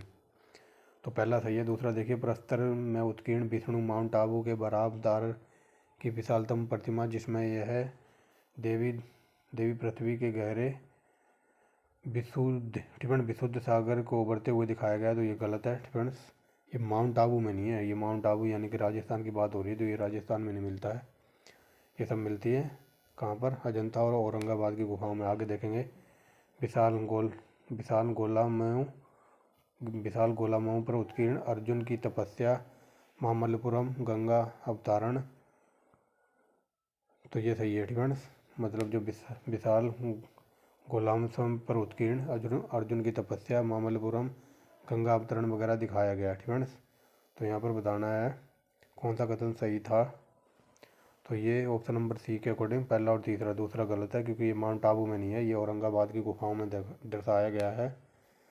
विष्णु का बड़ा अवतार, या फिर कह लो विष्णु का सुअर वाला अवतार। आगे देखिए, 21वां नंबर क्या कहते हैं, भारत में बौद्ध इतिहास, परंपरा और संस्कृति के संबंध में विचार कीजिए। विख्यात तीर्थस्थल और अवस्थान। ठीक, तो मतलब एक तरफ तीर्थ स्थान है और वो कहाँ पर हैं, तो ये बताना है। ये देखिए सारे आईएएस के क्वेश्चन चल रहे हैं एकदम डीप लेवल में, और ये एनसीईआरटी के जो भारतीय कला और संस्कृति के क्वेश्चन है वो चल रहे हैं। ठीक है, तो देखिए तांबो मठ। ठीक है, तांबो मठ और मंदिर संकुल, तो ये स्पीति घाटी मिला है। स्पीति घाटी यानी कि JNK की बात हो रही है, जम्मू कश्मीर में। डिपेंड आगे चलिए। लोअर सब लद्दाख, डिपेंड लोअर सब लंखांग लखांग मंदिर, तो ये नारको जास्कर घाटी में नहीं है। डिपेंड तो ये लोअर सब लंखांग मंदिर है, तो ये आई थिंक तिब्बत में पड़ता है। डिपेंड ना कि स्पीति घाटी में, तो दूसरा गलत है। आगे देखिए अलची मंदिर संकुल, तो ये लद्दाख में मिला, तो ये सही है, यानी कि पहला तीसरा का यहाँ पर है। डिपेंड तो ये ऑप्शन नंबर सी। ये देखिए एकदम डीप लेवल में NCERT के हैं। आगे चलिए। निम्नलिखित कथनों पर विचार कीजिए। चैत और बिहार में क्या अंतर है? ये वेरी वेरी मोस्ट इम्पोर्टेंट है और ये UPSC में भी पूछा है। तो बताइए चैत और बिहार में क्या अंतर था? तो चैत वो होता था जहाँ पर जो बौद्ध भिक्षु पूजा करते थे, और बिहार वो होता था जहाँ पर ये बौद्ध भिक्षु आराम करते थे। ठीक है, तो ये ऑप्शन नंबर बी देखिए। चैत पूजा स्थल होता था और बिहार उनका निवास स्थान, यहाँ पर जहाँ पर वो रहते थे, आराम वगैरह करते थे। ठीक है, आगे देखिए। कुछ शैलकृत बुद्ध गुफाएं को चैत्य कहते हैं, जबकि अनन्य को, ठीक है, जबकि दूसरों को बिहार कहते हैं। ठीक है, तो वही बात बताना कि जो चैत और बिहार में अंतर क्या है, तो वही बताना। ये देखिए IAS में पूछा हुआ है, ये मैं बता रहा था। तो देखिए पूजा, ठीक है, जो चैत होता था इनको पूजा स्थल कहते थे, और जबकि बिहार बौद्ध भिक्षुओं का निवास स्थान था। यहाँ पर ये रहते थे, आराम वगैरह करते थे। ठीक है, आई होप क्लियर हो गया होगा। तो आगे चलिए। विक्रमशिला बिहार की स्थापना किसने की थी? तो ये धर्मपाल ने की थी। Very very most important. Next देखिए। निम्नलिखित पदों में से किनका अभिप्राय विभिन्न धर्मावलंबियों साधुओं के आश्रमों से था? तो बताइए किनका संबंध था? तो ये था बिहार मठ और मंडप। ठीक है, बिहार मठ मन, एक सेकेंड रुको, यहाँ पर पूछा है निम्न पदों में से किनका अभिप्राय विभिन्न धर्मावलंबियों साधुओं के आश्रमों में है? ठीक है, तो इनका मतलब मिलेगा बिहार में मठों में। ठीक है, और ये मिलेगा बसीद में। ठीक है, मंडप वगैरह से इनका कोई लेना देना नहीं था। ये हो जाएगा ऑप्शन नंबर 1 2 3। ठीक है, ऑप्शन नंबर 1 2 3। और ये मंडप वगैरह क्या होता था? तो ये कई बार बता दिया है, कई बार नहीं, आपको नहीं बताया। ठीक है, तो ये मंडप वगैरह वो होता था मंदिर के सामने जो वो ऐसी जो चौकोर सी गलियारे सा बना दिया जाता था ना, उन्हीं को मंडप कहते थे। ठीक है, आपने दक्षिण भारत के मंदिर वगैरह देखे होंगे, ऐसे स्ट्रेट खड़े हुए हैं बिल्डिंगों की तरह सीधे। और जो हिंदू मंदिर वगैरह पहले बनते थे, ठीक है, मान लो ये मंदिर वगैरह है, ठीक है, ये मंदिर है, तो इसके जो गेट वगैरह होता था ना, तो गेट में ऐसे घुमा के वो चौकोर सा बना देते ना, ऐसे दरवाजा सा। ठीक है, ये टेढ़ा सा ऐसा तिरछा सा दरवाजा बना देते थे, तो उसी को कहते थे मंडप। ठीक है, तो ये मंडप वगैरह से इनका कोई लेना देना नहीं था। तो 1 2 3 हो जाएगा, 1 2 3। ठीक है, समझ गए होगे। घरों में भी ऐसा दरवाजा सा बरामदा सा बना देते हैं ना, फिर यहाँ पर गेट लगवा देते हैं इसी के ऊपर, इसको ऊपर वाले पार्ट को कहते थे मंडप। ठीक है, आगे चलिए। विश्व का सबसे ऊंचा कहा जाने वाला विश्व शांति स्तूप बिहार, तो ये कहाँ पर है? तो ये राजगीर में। आगे चलिए। वह स्तूप स्थल जिनका संबंध भगवान बुद्ध की जीवन की घटना से नहीं है, तो ऐसा कौन सा स्तूप है? तो ये है सांची का स्तूप। ठीक है, आगे चलिए। गौतम बुद्ध की पूर्व जीवन कथाओं का सर्वोत्तम अंकन कहाँ पर मिलता है? तो ये मिलता है, बताइए कहाँ पर? बरहूस स्तूप में, ऑप्शन नंबर बी। स्तूप से संबंधित नहीं है, तो ये है महापरिनिर्वाण। ठीक है, ये महापरिनिर्वाण मतलब क्या कहते हैं, गौतम बुद्ध की मृत्यु का संबंध नहीं है स्तूपों से। ठीक है, आगे चलिए। बौद्ध परंपरा के अनुसार किसका बाल भक्षक से बाल रक्षिका में परिवर्तन हुआ था? तो ये हुआ था अदिति का। ये डीप लेवल का एकदम। आगे चलिए। कहाँ के स्तूप से उत्खनित, या फिर ऐसे समझ लो कहाँ के जो स्तूप वगैरह हैं, तो उनका उत्खनन यानी कि खुदाई के दौरान सरीसपुत्र के अवशेष प्राप्त हुए हैं? तो ये है सांची। ठीक है, जो सांची के स्तूप वगैरह मिले हैं, तो उनको खुदाई के दौरान तो वहाँ पर सरीसपुत्र के अवशेष प्राप्त हुए हैं सांची से। आगे चलिए। निम्नलिखित में से कौन बुद्ध पवित्र स्थल निरंजना नदी पर है? तो ये वेरी वेरी मोस्ट इंपोर्टेंट है। तो ये है बोध गया, जहाँ पर भगवान बुद्ध को ज्ञान की प्राप्ति हुई थी। आगे देखिए। शाह जी की टेरी के स्तूप से प्राप्त पुरावशेष धातु मंजूषा में किनके साथ बुद्ध की अष्टानत कृतियाँ मिली हैं? तो बताइए कहाँ से मिली हैं? तो ये है ब्रह्मा और इंद्र की। ठीक है, मतलब जो शाह जी की टेरी से प्राप्त स्तूप है, तो वहाँ पर पुरातात्विक जो धातु मंजूषा के साथ महात्मा बुद्ध और ब्रह्मा और इंद्र की अनास्तन आकृतियाँ मिली हैं। ठीक है, याद रखना, ये डीप लेवल का है। आगे चलिए। निम्नलिखित में से किस स्थान पर महात्मा बुद्ध ने यात्रा नहीं की थी? तो उज्जैन। ठीक है, आगे चलिए। निम्नलिखित में से किसे लाइट ऑफ एशिया कहा जाता है, तो ये लॉलीपॉप क्वेश्चन है और इसको कहा जाता है महात्मा बुद्ध को। आगे चलिए, बुद्ध के समय का प्रसिद्ध बौद्ध जीवन, बौद्ध क्या बोल रहा हूँ फ्रेंड्स, बुद्ध के समय का प्रसिद्ध वैद्य जीवक, तो ये वैद्य जीवक किसके दरबार में था, ये वेरी वेरी मोस्ट इंपोर्टेंट है, ये बिंबिसार। आगे चलिए, निम्नलिखित समकालीन राजाओं में बौद्ध धर्म की समान आयु का कौन था, तो ये बता दिया प्रसेनजीत था। ठीक है, ऊपर पढ़ के आए हैं अभी। बौद्ध कौशाम्बी, ठीक है, बौद्ध कौशाम्बी किसके राज्यकाल में गए थे, तो बताइए ये किसके काल में गए थे, उदयन के काल में। आगे चलिए, किस उत्खनन ने कपिल वस्तु का समीकरण का साक्ष्य प्राप्त होता है, तो ये है पिपरवा। ठीक है, वेरी वेरी मोस्ट इंपोर्टेंट है, ये उत्तर प्रदेश में पड़ता है पिपरवा। पिपरवा से उत्खनन से प्राप्त होता है कपिल वस्तु के समीकरण के साक्ष्य मिलते हैं। ठीक है, तो ये पिपरवा उत्तर प्रदेश से। आगे चलिए, जो बोध गया में बोधि वृक्ष अपने वंश की किस पीढ़ी का है, तो ये है पंचम का। आगे चलिए, परंपरा के अनुसार कश्यप मतांग ने बौद्ध धर्म शुरू किया था, तो ये कहाँ किया था, ये चीन में। आगे देखिए, 6वीं शताब्दी ईसा पूर्व बौद्ध धर्म निम्न में से किसके विरुद्ध प्रतिक्रिया थी, तो ये थी ब्राह्मणवादी रीति रिवाज के। तो ऊपर पढ़ा के आए ना, इन्होंने ब्राह्मण के खिलाफ एक कठोर चुनौती दी थी ब्राह्मण धर्म को। ठीक है, तो वही बात बताई जा रही, ब्राह्मणवादी रीति रिवाज के खिलाफ इनकी कठोर प्रतिक्रिया थी। बोध गया में बोधि वृक्ष मंदिर बनवाया था, तो ये बनवाया था ऑप्शन नंबर बी, बोध के बनवाया गया था जहाँ पर बुद्ध को ज्ञान प्राप्त हुआ था। ठीक है, याद रखना, जो बोध गया है तो यहाँ पर भगवान बुद्ध को ज्ञान प्राप्त हुआ था, इसी वजह से यहाँ पर बोधि मंदिर बनवाया था। आगे चलिए, यूनानी कुषाण और शकों में से कई ने हिंदू धर्म के स्थान पर बौद्ध धर्म को अपना लिया, क्यों अपना लिया था, क्योंकि जाति प्रथा से अभिभूत हिंदू धर्म की ओर आकर्षित नहीं हुए थे। ठीक है, तो ऑप्शन नंबर सी। आगे देखिए, जातक से संबंधित वर्णन सही है, तो ये हो जाएगा ऑप्शन नंबर सी, बुद्ध के पूर्व जन्म की कथा। ठीक है, बुद्ध के पूर्व जन्म की कथा का वर्णन मिलता है जातक कथाओं में। आगे देखिए, निम्नलिखित में से किस राज परिवार में महिलाओं बौद्ध धर्म को साक्ष्य देती हैं जबकि पुरुष वैदिक धर्म का पालन करते हैं, तो ये है इक्ष्वाकु। ये वेरी वेरी मोस्ट इंपोर्टेंट है। फ्रेंड्स, निम्नलिखित में से किस राज परिवार की महिलाएं बौद्ध धर्म को अपनाती थी या फिर सपोर्ट करती थी जबकि पुरुष करते थे वैदिक धर्म को सपोर्ट, तो ये थे इक्ष्वाकु राजा है। आगे चलिए, कनक मुनि कौन थे, तो ये हो जाएगा बौद्ध मुनि। आगे चलिए, भारतीय बौद्ध भिक्षु बोधि धर्म जिसने चीन की यात्रा की, तो चीन की यात्रा की किस सिद्धांत का कट्टर अनुयायी था, तो ये था सरवस्तीवाद। ठीक है, सरवस्तीवाद का ये कट्टर अनुयायी था जो कि गया था चीन, और कब गया था, तो बोधि भिक्षु था, ये 6वीं शताब्दी में गया था। ठीक है, याद रखना। आगे चलिए, निम्नलिखित में से बौद्ध जातकों का वर्णन अत्यधिक धनी व्यापारियों के रूप में किया जाता है, तो बताइए क्यों किया जाता है, तो ये हो जाएगा ऑप्शन नंबर बी, सार्थवाह के लिए। आगे चलिए, नालंदा विश्वविद्यालय किसके लिए प्रसिद्ध है, तो ये है बौद्ध दर्शन के लिए, very very most important. Next देखिए, तिब्बत में बौद्ध धर्म के अनुसार महती भूमिका निभाने वाला उपाध्याय अतीत किस बिहार के प्रसिद्ध विद्वान थे, तो ये थे विक्रमशिला। ठीक है, ये विक्रमशिला के प्रोफेसर थे। आगे चलिए, अगला क्या कहता है, चलिए आगे देखिए, 52 नंबर क्या कहता है, बौद्ध मत। ठीक है, महायान और हीनयान के बीच अंतर बताना। ठीक है, जो बौद्ध धर्म 2 पार्ट में बट गया था, महायान और हीनयान, तो यहाँ पर अंतर बताना है इन दोनों में क्या था।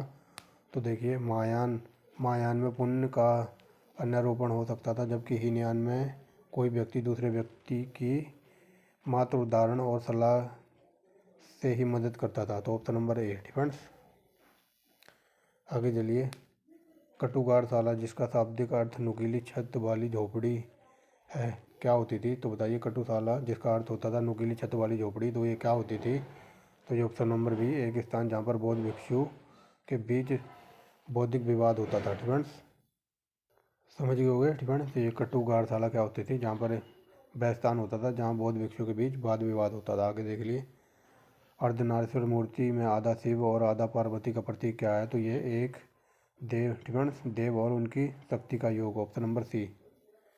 आगे चलिए, बौद्ध संघ मठावासियों का एक गठन था, तो ये था जो धम्म के शिक्षक बने थे उनका गठन था ये। आगे चलिए, बौद्ध का महापरिनिर्वाण की तिथि, तो बौद्ध की मृत्यु कब हुई थी, ये क्वेश्चन ऐसे पूछे रहा की कोशिश कर रहा है। 483 ईसा पूर्व। आगे देखिए, बौद्ध द्वारा रूपांतरित निम्न व्यक्तियों में से कौन सा अंतिम था, तो ये वेरी वेरी मोस्ट इंपॉर्टेंट है, सुबोध। आगे चलिए, तीन रत्न कौन कौन से थे, तो ये था बुद्ध, धम्म और संघ, ऑप्शन नंबर सी। ये डीप लेवल के हैं। आगे चलिए, यहाँ पर बताना है कथन कारण वाला, तो देखिए, बौद्ध धर्म अंततः उन्हीं कर्मकांडों और धार्मिक अनुष्ठानों का वशीभूत हो जाता। समझ रहे होगे यहाँ पर कथन कारण वाला, तो बौद्ध धर्म अंततः उन्हीं कर्मकांडों और धार्मिक अनुष्ठानों में वशीभूत हो जाता है जिनकी आरंभ में निंदा की जाती है। कारण क्या बताता है, यह ब्राह्मण धर्म की बुराइयों का शिकार हो गया। तो बताइए यहाँ पर कौन सा सही है, तो ऑप्शन नंबर ए और दोनों सही है, और यहाँ पर स्पष्टीकरण भी हो रहा है। तो चलिए, ये बता दिया है कई बार। तो देखिए, आदिनाथ का कौन सा चिन्ह था, तो ये था जल कलश यानी कि 4।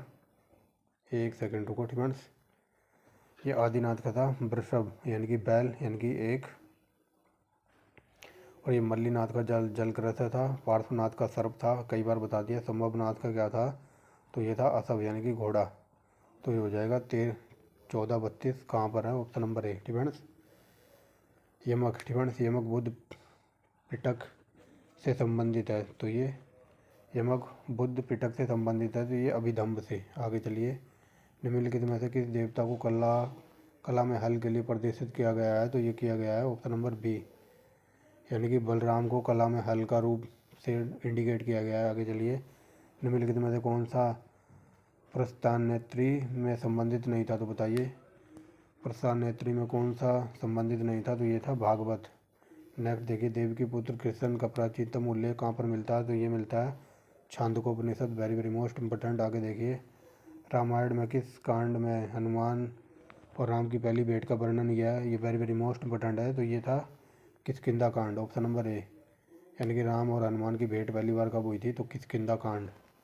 आगे देखिए, भागवत धर्म के प्रवर्तक कृष्ण के गुरु कौन थे, तो ये थे घोर अंगिरस। आगे चलिए, भागवत धर्म के प्रवर्तक थे, तो ये कौन प्रवर्तक थे, कृष्ण। आगे चलिए, भागवत संप्रदाय में भक्ति के रूपों की संख्या कितनी है, तो ये है 9, ऑप्शन नंबर सी। आगे चलिए, वासुदेव कृष्ण की पूजा सर्वप्रथम किसने आरंभ की थी, तो ये की थी भागवतों ने। आगे देखिए, निम्नलिखित में से कौन मोक्ष के साधन के रूप में ज्ञान कर्म भक्ति के समान महत्व देता है, तो ये है Bhagavad Gita, very very most important. आगे चलिए, तुम्हारा अधिकार कर्म पर है, फल की प्राप्ति पर नहीं, तो ऐसा किसने कहा था, तो ये ऐसा गीता में लिखा हुआ है, ठीक है, भगवत गीता।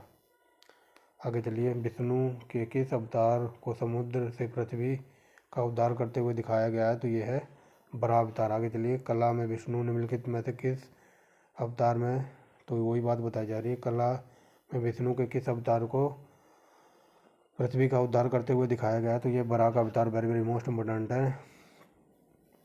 आगे चलिए, अभिलेख जो प्राचीन राजस्थान में भागवत संप्रदाय के प्रभाव की पुष्टि करता है, तो कौन सा अभिलेख है, तो ये है गोसुंडी का अभिलेख, ऑप्शन नंबर डी, ठीक है। आगे चलिए, भागवत संप्रदाय के विकास में किसका योगदान अत्यधिक था, तो ये था, बताइए, तो ये गुप्तों का, वेरी वेरी मोस्ट इंपोर्टेंट। आगे चलिए, अद्वैतवाद का प्रतिपादन किसने किया था, ये वेरी वेरी मोस्ट इंपोर्टेंट है, अद्वैतवाद शंकराचार्य, ये वेरी वेरी मोस्ट इंपोर्टेंट है। तो इनको सही कालानुक्रम में लगाना है, तो देखिए, पहले आएंगे शंकराचार्य, फिर रामानुज, फिर चैतन्य। शंकराचार्य का बता दिया है, तो इनका था अद्वैतवाद, रामानुज का है विशिष्टाद्वैतवाद, और ये चैतन्य थे, तो ये थे बंगाल के, ऐसे याद रखना। बरणी, ठीक है, बरणी वंश के 5 वीरों का उल्लेख निम्नलिखित से किस अभिलेख में हुआ है, तो 5 वीरों का उल्लेख मिलता है मोरा अभिलेख में, ऑप्शन नंबर ए। आगे देखिए, निम्नलिखित में से कौन सा अभिलेख भागवत अनुयायियों में बरणी वृक्ष की पूजा का उल्लेख मिलता है, तो ऑप्शन नंबर सी, मोरा के कूप अभिलेख में, ठीक है, वेरी वेरी मोस्ट इंपोर्टेंट। आगे देखिए, हेलियोडोरस ने बेसर नगर अभिलेख में निम्नलिखित में से उल्लेख किया है, तो हेलियोडोरस का जो बेसर नगर का अभिलेख था, तो इसमें केवल वासुदेव का उल्लेख मिलता है, ऑप्शन नंबर सी। इसको छोड़ दीजिए, यहाँ पर आइए, ठीक है ना, ये छोड़ इसलिए दिए गए हैं, तो यहाँ पर देखिए क्वेश्चन की जगह कुछ और ही टाइप है, ठीक है ना, इसलिए छोड़ दिया है। नेक्स्ट देखिए, भागवत धर्म का ज्ञात संप्रदाय अभिलेख साक्ष्य कौन सा है? तो ऑप्शन नंबर सी, बेसर का गरुड़ का स्तंभ। ठीक है, वेरी वेरी मोस्ट इंपॉर्टेंट है। आगे चलिए, बेसर नगर स्तंभ अभिलेख निम्नलिखित में से किसे भागवत कहा गया है? तो बताइए, बेसर नगर का जो अभिलेख है तो उसमें किसे भागवत कहा गया है? तो हेलियोडोरस। ठीक है, वेरी वेरी मोस्ट इंपॉर्टेंट। आगे देख लिए, भागवत धर्म से संबंधित प्राचीन अभिलेखीय साक्ष्य कहाँ पर मिलता है? तो ये मिलता है हेलियोडोरस का बेसर नगर अभिलेख। Very very most important. आगे देखिए, बेसर नगर के हेलियोडोरस ने जो स्तंभ स्थापित किया है किससे संबंधित है? तो वो संबंधित है भगवान विष्णु से। नेक्स्ट देखिए, निम्नलिखित में से किसके लिए वर्णन है कि उसने विदिशा में वासुदेव के सम्मान गरुड़ स्तंभ से निम्नलिखित में से किसने यह वर्णन दिया है कि उसने विदिशा में वासुदेव के सम्मान में गरुड़ स्तंभ बनवाया था? तो ये हेलियोडोरस के बारे में बात हो रही है। आगे देखिए, आदि शंकराचार्य द्वारा स्थापित 4 मठ। Very very most important. तो ये ज्योतिर्मठ, द्वारका, पुरी और श्रृंगेरी। Option number C. आगे देखिए, हिंदू देवता जिसकी कभी कभी ग्रीक अभिलेखों ने हेराक्लीज से भिन्नता स्थापित की है, तो ऐसा कौन सा देवता था? तो ये थे कृष्ण। आगे चलिए, किसके सिक्कों पर संकीर्ण और वासुदेव दोनों अंकित हैं? तो ये थे अगस्तोक्लीज के सिक्के पर वासुदेव और संकर्ण दोनों विद्यमान मिले हैं। आगे चलिए, निम्नलिखित में से किस ग्रंथ में अवतारवाद की चर्चा है? तो ये वेरी वेरी मोस्ट इंपोर्टेंट, ये है भगवत गीता में। आगे देखिए, निम्नलिखित में से कौन वैष्णव धर्म के सनक संप्रदाय का आचार्य था? तो ये था Nimbarkacharya. Very very most important. विशिष्टाद्वैतवाद तो रामानुज है कहीं, तो ऑप्शन नंबर डी, ये बता दिया है। आगे चलिए, निम्नलिखित में से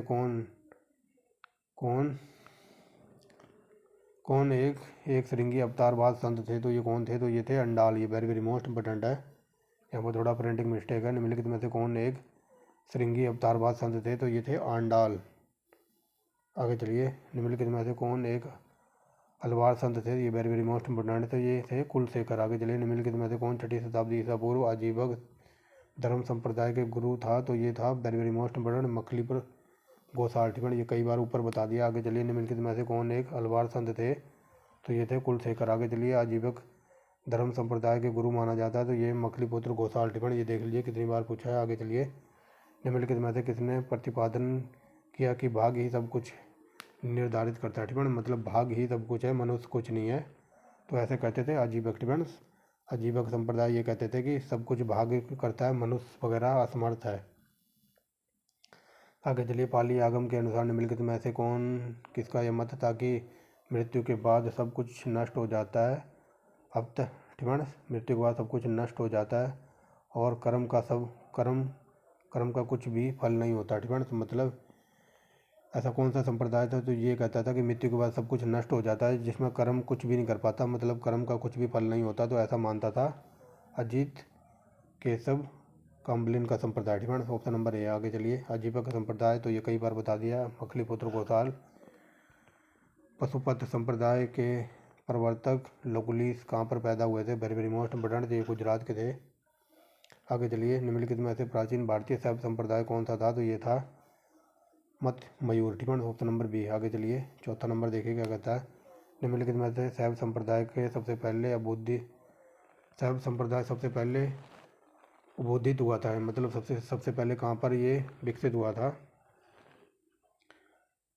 तो चलिए देखिए, ठीक है, बताइए कहाँ पर हुआ था? तो ये हो जाएगा ऑप्शन नंबर सी, पशुपात। ठीक है, निम्नलिखित में से कौन शैव संप्रदाय सबसे पहले उद्बोधित हुआ था? तो शैव संप्रदाय में सबसे पहले आया था पशुपात। आगे चलिए, शैव धर्म के इतिहास का कार्यारोहण का महत्व क्या था? तो ये महत्व था वह लकुलिस का जन्म स्थान था। ठीक है, आगे चलिए, लकुलिस किस मत के प्रवर्तक माने जाते थे? तो ये पशुपत संप्रदाय के थे, कई बार बता दिया। पशुपत संप्रदाय का संस्थापक कौन सा था? तो ये लकुलिस था। वेरी वेरी मोस्ट इंपोर्टेंट है ये। आगे चलिए, ये देखिए IAS का पूछा हुआ है। ठीक है, आगे देखिए, किस राजा की मुद्राओं पर शिव का मानव रूप दर्शाया गया? तो ये कुषाण काल में। नैनार कौन थे? तो ये नैनार थे। तो बताइए नैनार कौन थे? तो ये थे शैव धर्म को मानने वाले, यानी कि नैनार कौन थे? तो ये शैव धर्मानुयायी थे। आगे चलिए, निम्नलिखित में से कौन वीर वैष्णव धर्म के विख्याता थे? तो ये थे बसव। आगे चलिए, निम्नलिखित में से कौन वीर शैव संप्रदाय का संस्थापक के रूप में विख्यात है? तो यह बसव। ठीक है, ये हम धार्मिक काल देख रहे हैं जो कि ख़त्म होने वाला है। यहाँ पर देखिए, यहाँ पर बताना कौन सा गलत है। तो देखिए, तो ये केवलाद्वैत सिद्धांत बताना है। तो ये शंकरा का था। ठीक है, यानी कि शंकर जी का बताया था ना ऊपर, द्वैतवाद है। ठीक है, यहाँ पर ये केवल नहीं आना था।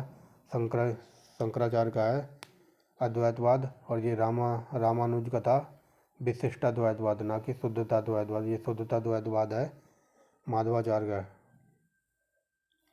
ठीक है, तो ये गलत है। यहाँ पर गलत बताना था ना, यहाँ पर बताना था गलत। ठीक है, तो ये देख लीजिए, ऑप्शन नंबर बी गलत है। ठीक है, ये रामानुज का है विशिष्टाद्वैतवाद, और ये निम्बार्काचार्य का है द्वैताद्वैतवाद, और ये माधवाचार्य का है द्वैतवाद, और ये शुद्धताद्वैतवाद है बल्लवाचार्य का। ठीक है, बल्लवाचार्य का याद रखेंगे, शुद्धताद्वैतवाद है बल्लवाचार्य का, और ये शंकर जी का है अद्वैतवाद। ठीक है, तो ये सही है, ऑप्शन नंबर बी गलत है। ठीक है, और ये यूपीपीसी में कई बार ऐसे क्वेश्चन बनते हैं। तो चलिए, यहाँ पर बताना है शैव संप्रदाय के बारे में कौन सा कथन सही है, और ये लास्ट क्वेश्चन है अपना। तो देखिए, शैव संप्रदाय के बारे में बताना कौन सा सही था। तो ये था पशुपत और जंगम और कपालिक। समझ गए। यहाँ पर बताना निम्नलिखित में से कौन शैव संप्रदाय से बिलोंग करता था। तो ये पशुपत थे, जंगम थे, और ये थे कपालिक। ये सातवत नहीं थे। ठीक है, तो ऑप्शन नंबर सी। तो ये थी आज की वीडियो। ठीक है, इसके बाद हम देखेंगे मौर्य साम्राज्य देखेंगे। तो ये 5वां पार्ट था जिसमें हमने धार्मिक आंदोलन देख लिया। ठीक है, 313 क्वेश्चन थे। तो कंटेंट वगैरह पसंद आए तो आप एक लाइक करेंगे। ठीक है, अगर कोई न्यू स्टूडेंट वगैरह देख रहा हो तो वो चैनल को सब्सक्राइब कर सकता है, और बेल आइकन प्रेस कर लेना। ठीक है, ताकि हर वो इम्पोर्टेंट वीडियो का नोटिफिकेशन आपको पहले मिल जाए। ठीक है, तो चलिए, और ये एकदम डीप लेवल के थे, एनसीईआरटी का पूरा निचोड़ 313 क्वेश्चन थे। अगर यहाँ से क्वेश्चन बनेगा तो इतनी डीप में पढ़ा दिया है, कभी क्वेश्चन बाहर नहीं जाएगा। तो thanks for watching the video and wait for next video. और इससे पहले बता दूं, UP PCS, Haryana PCS, Bihar PCS के लिए हमारी जो इंडियन ज्योग्राफी और ये हिस्ट्री के क्वेश्चन, और साथ साथ में एनसीईआरटी की बायोलॉजी चल रही है, तो आप वहाँ जाके प्रैक्टिस कर सकते हैं। तो thanks for watching the video and wait for next video.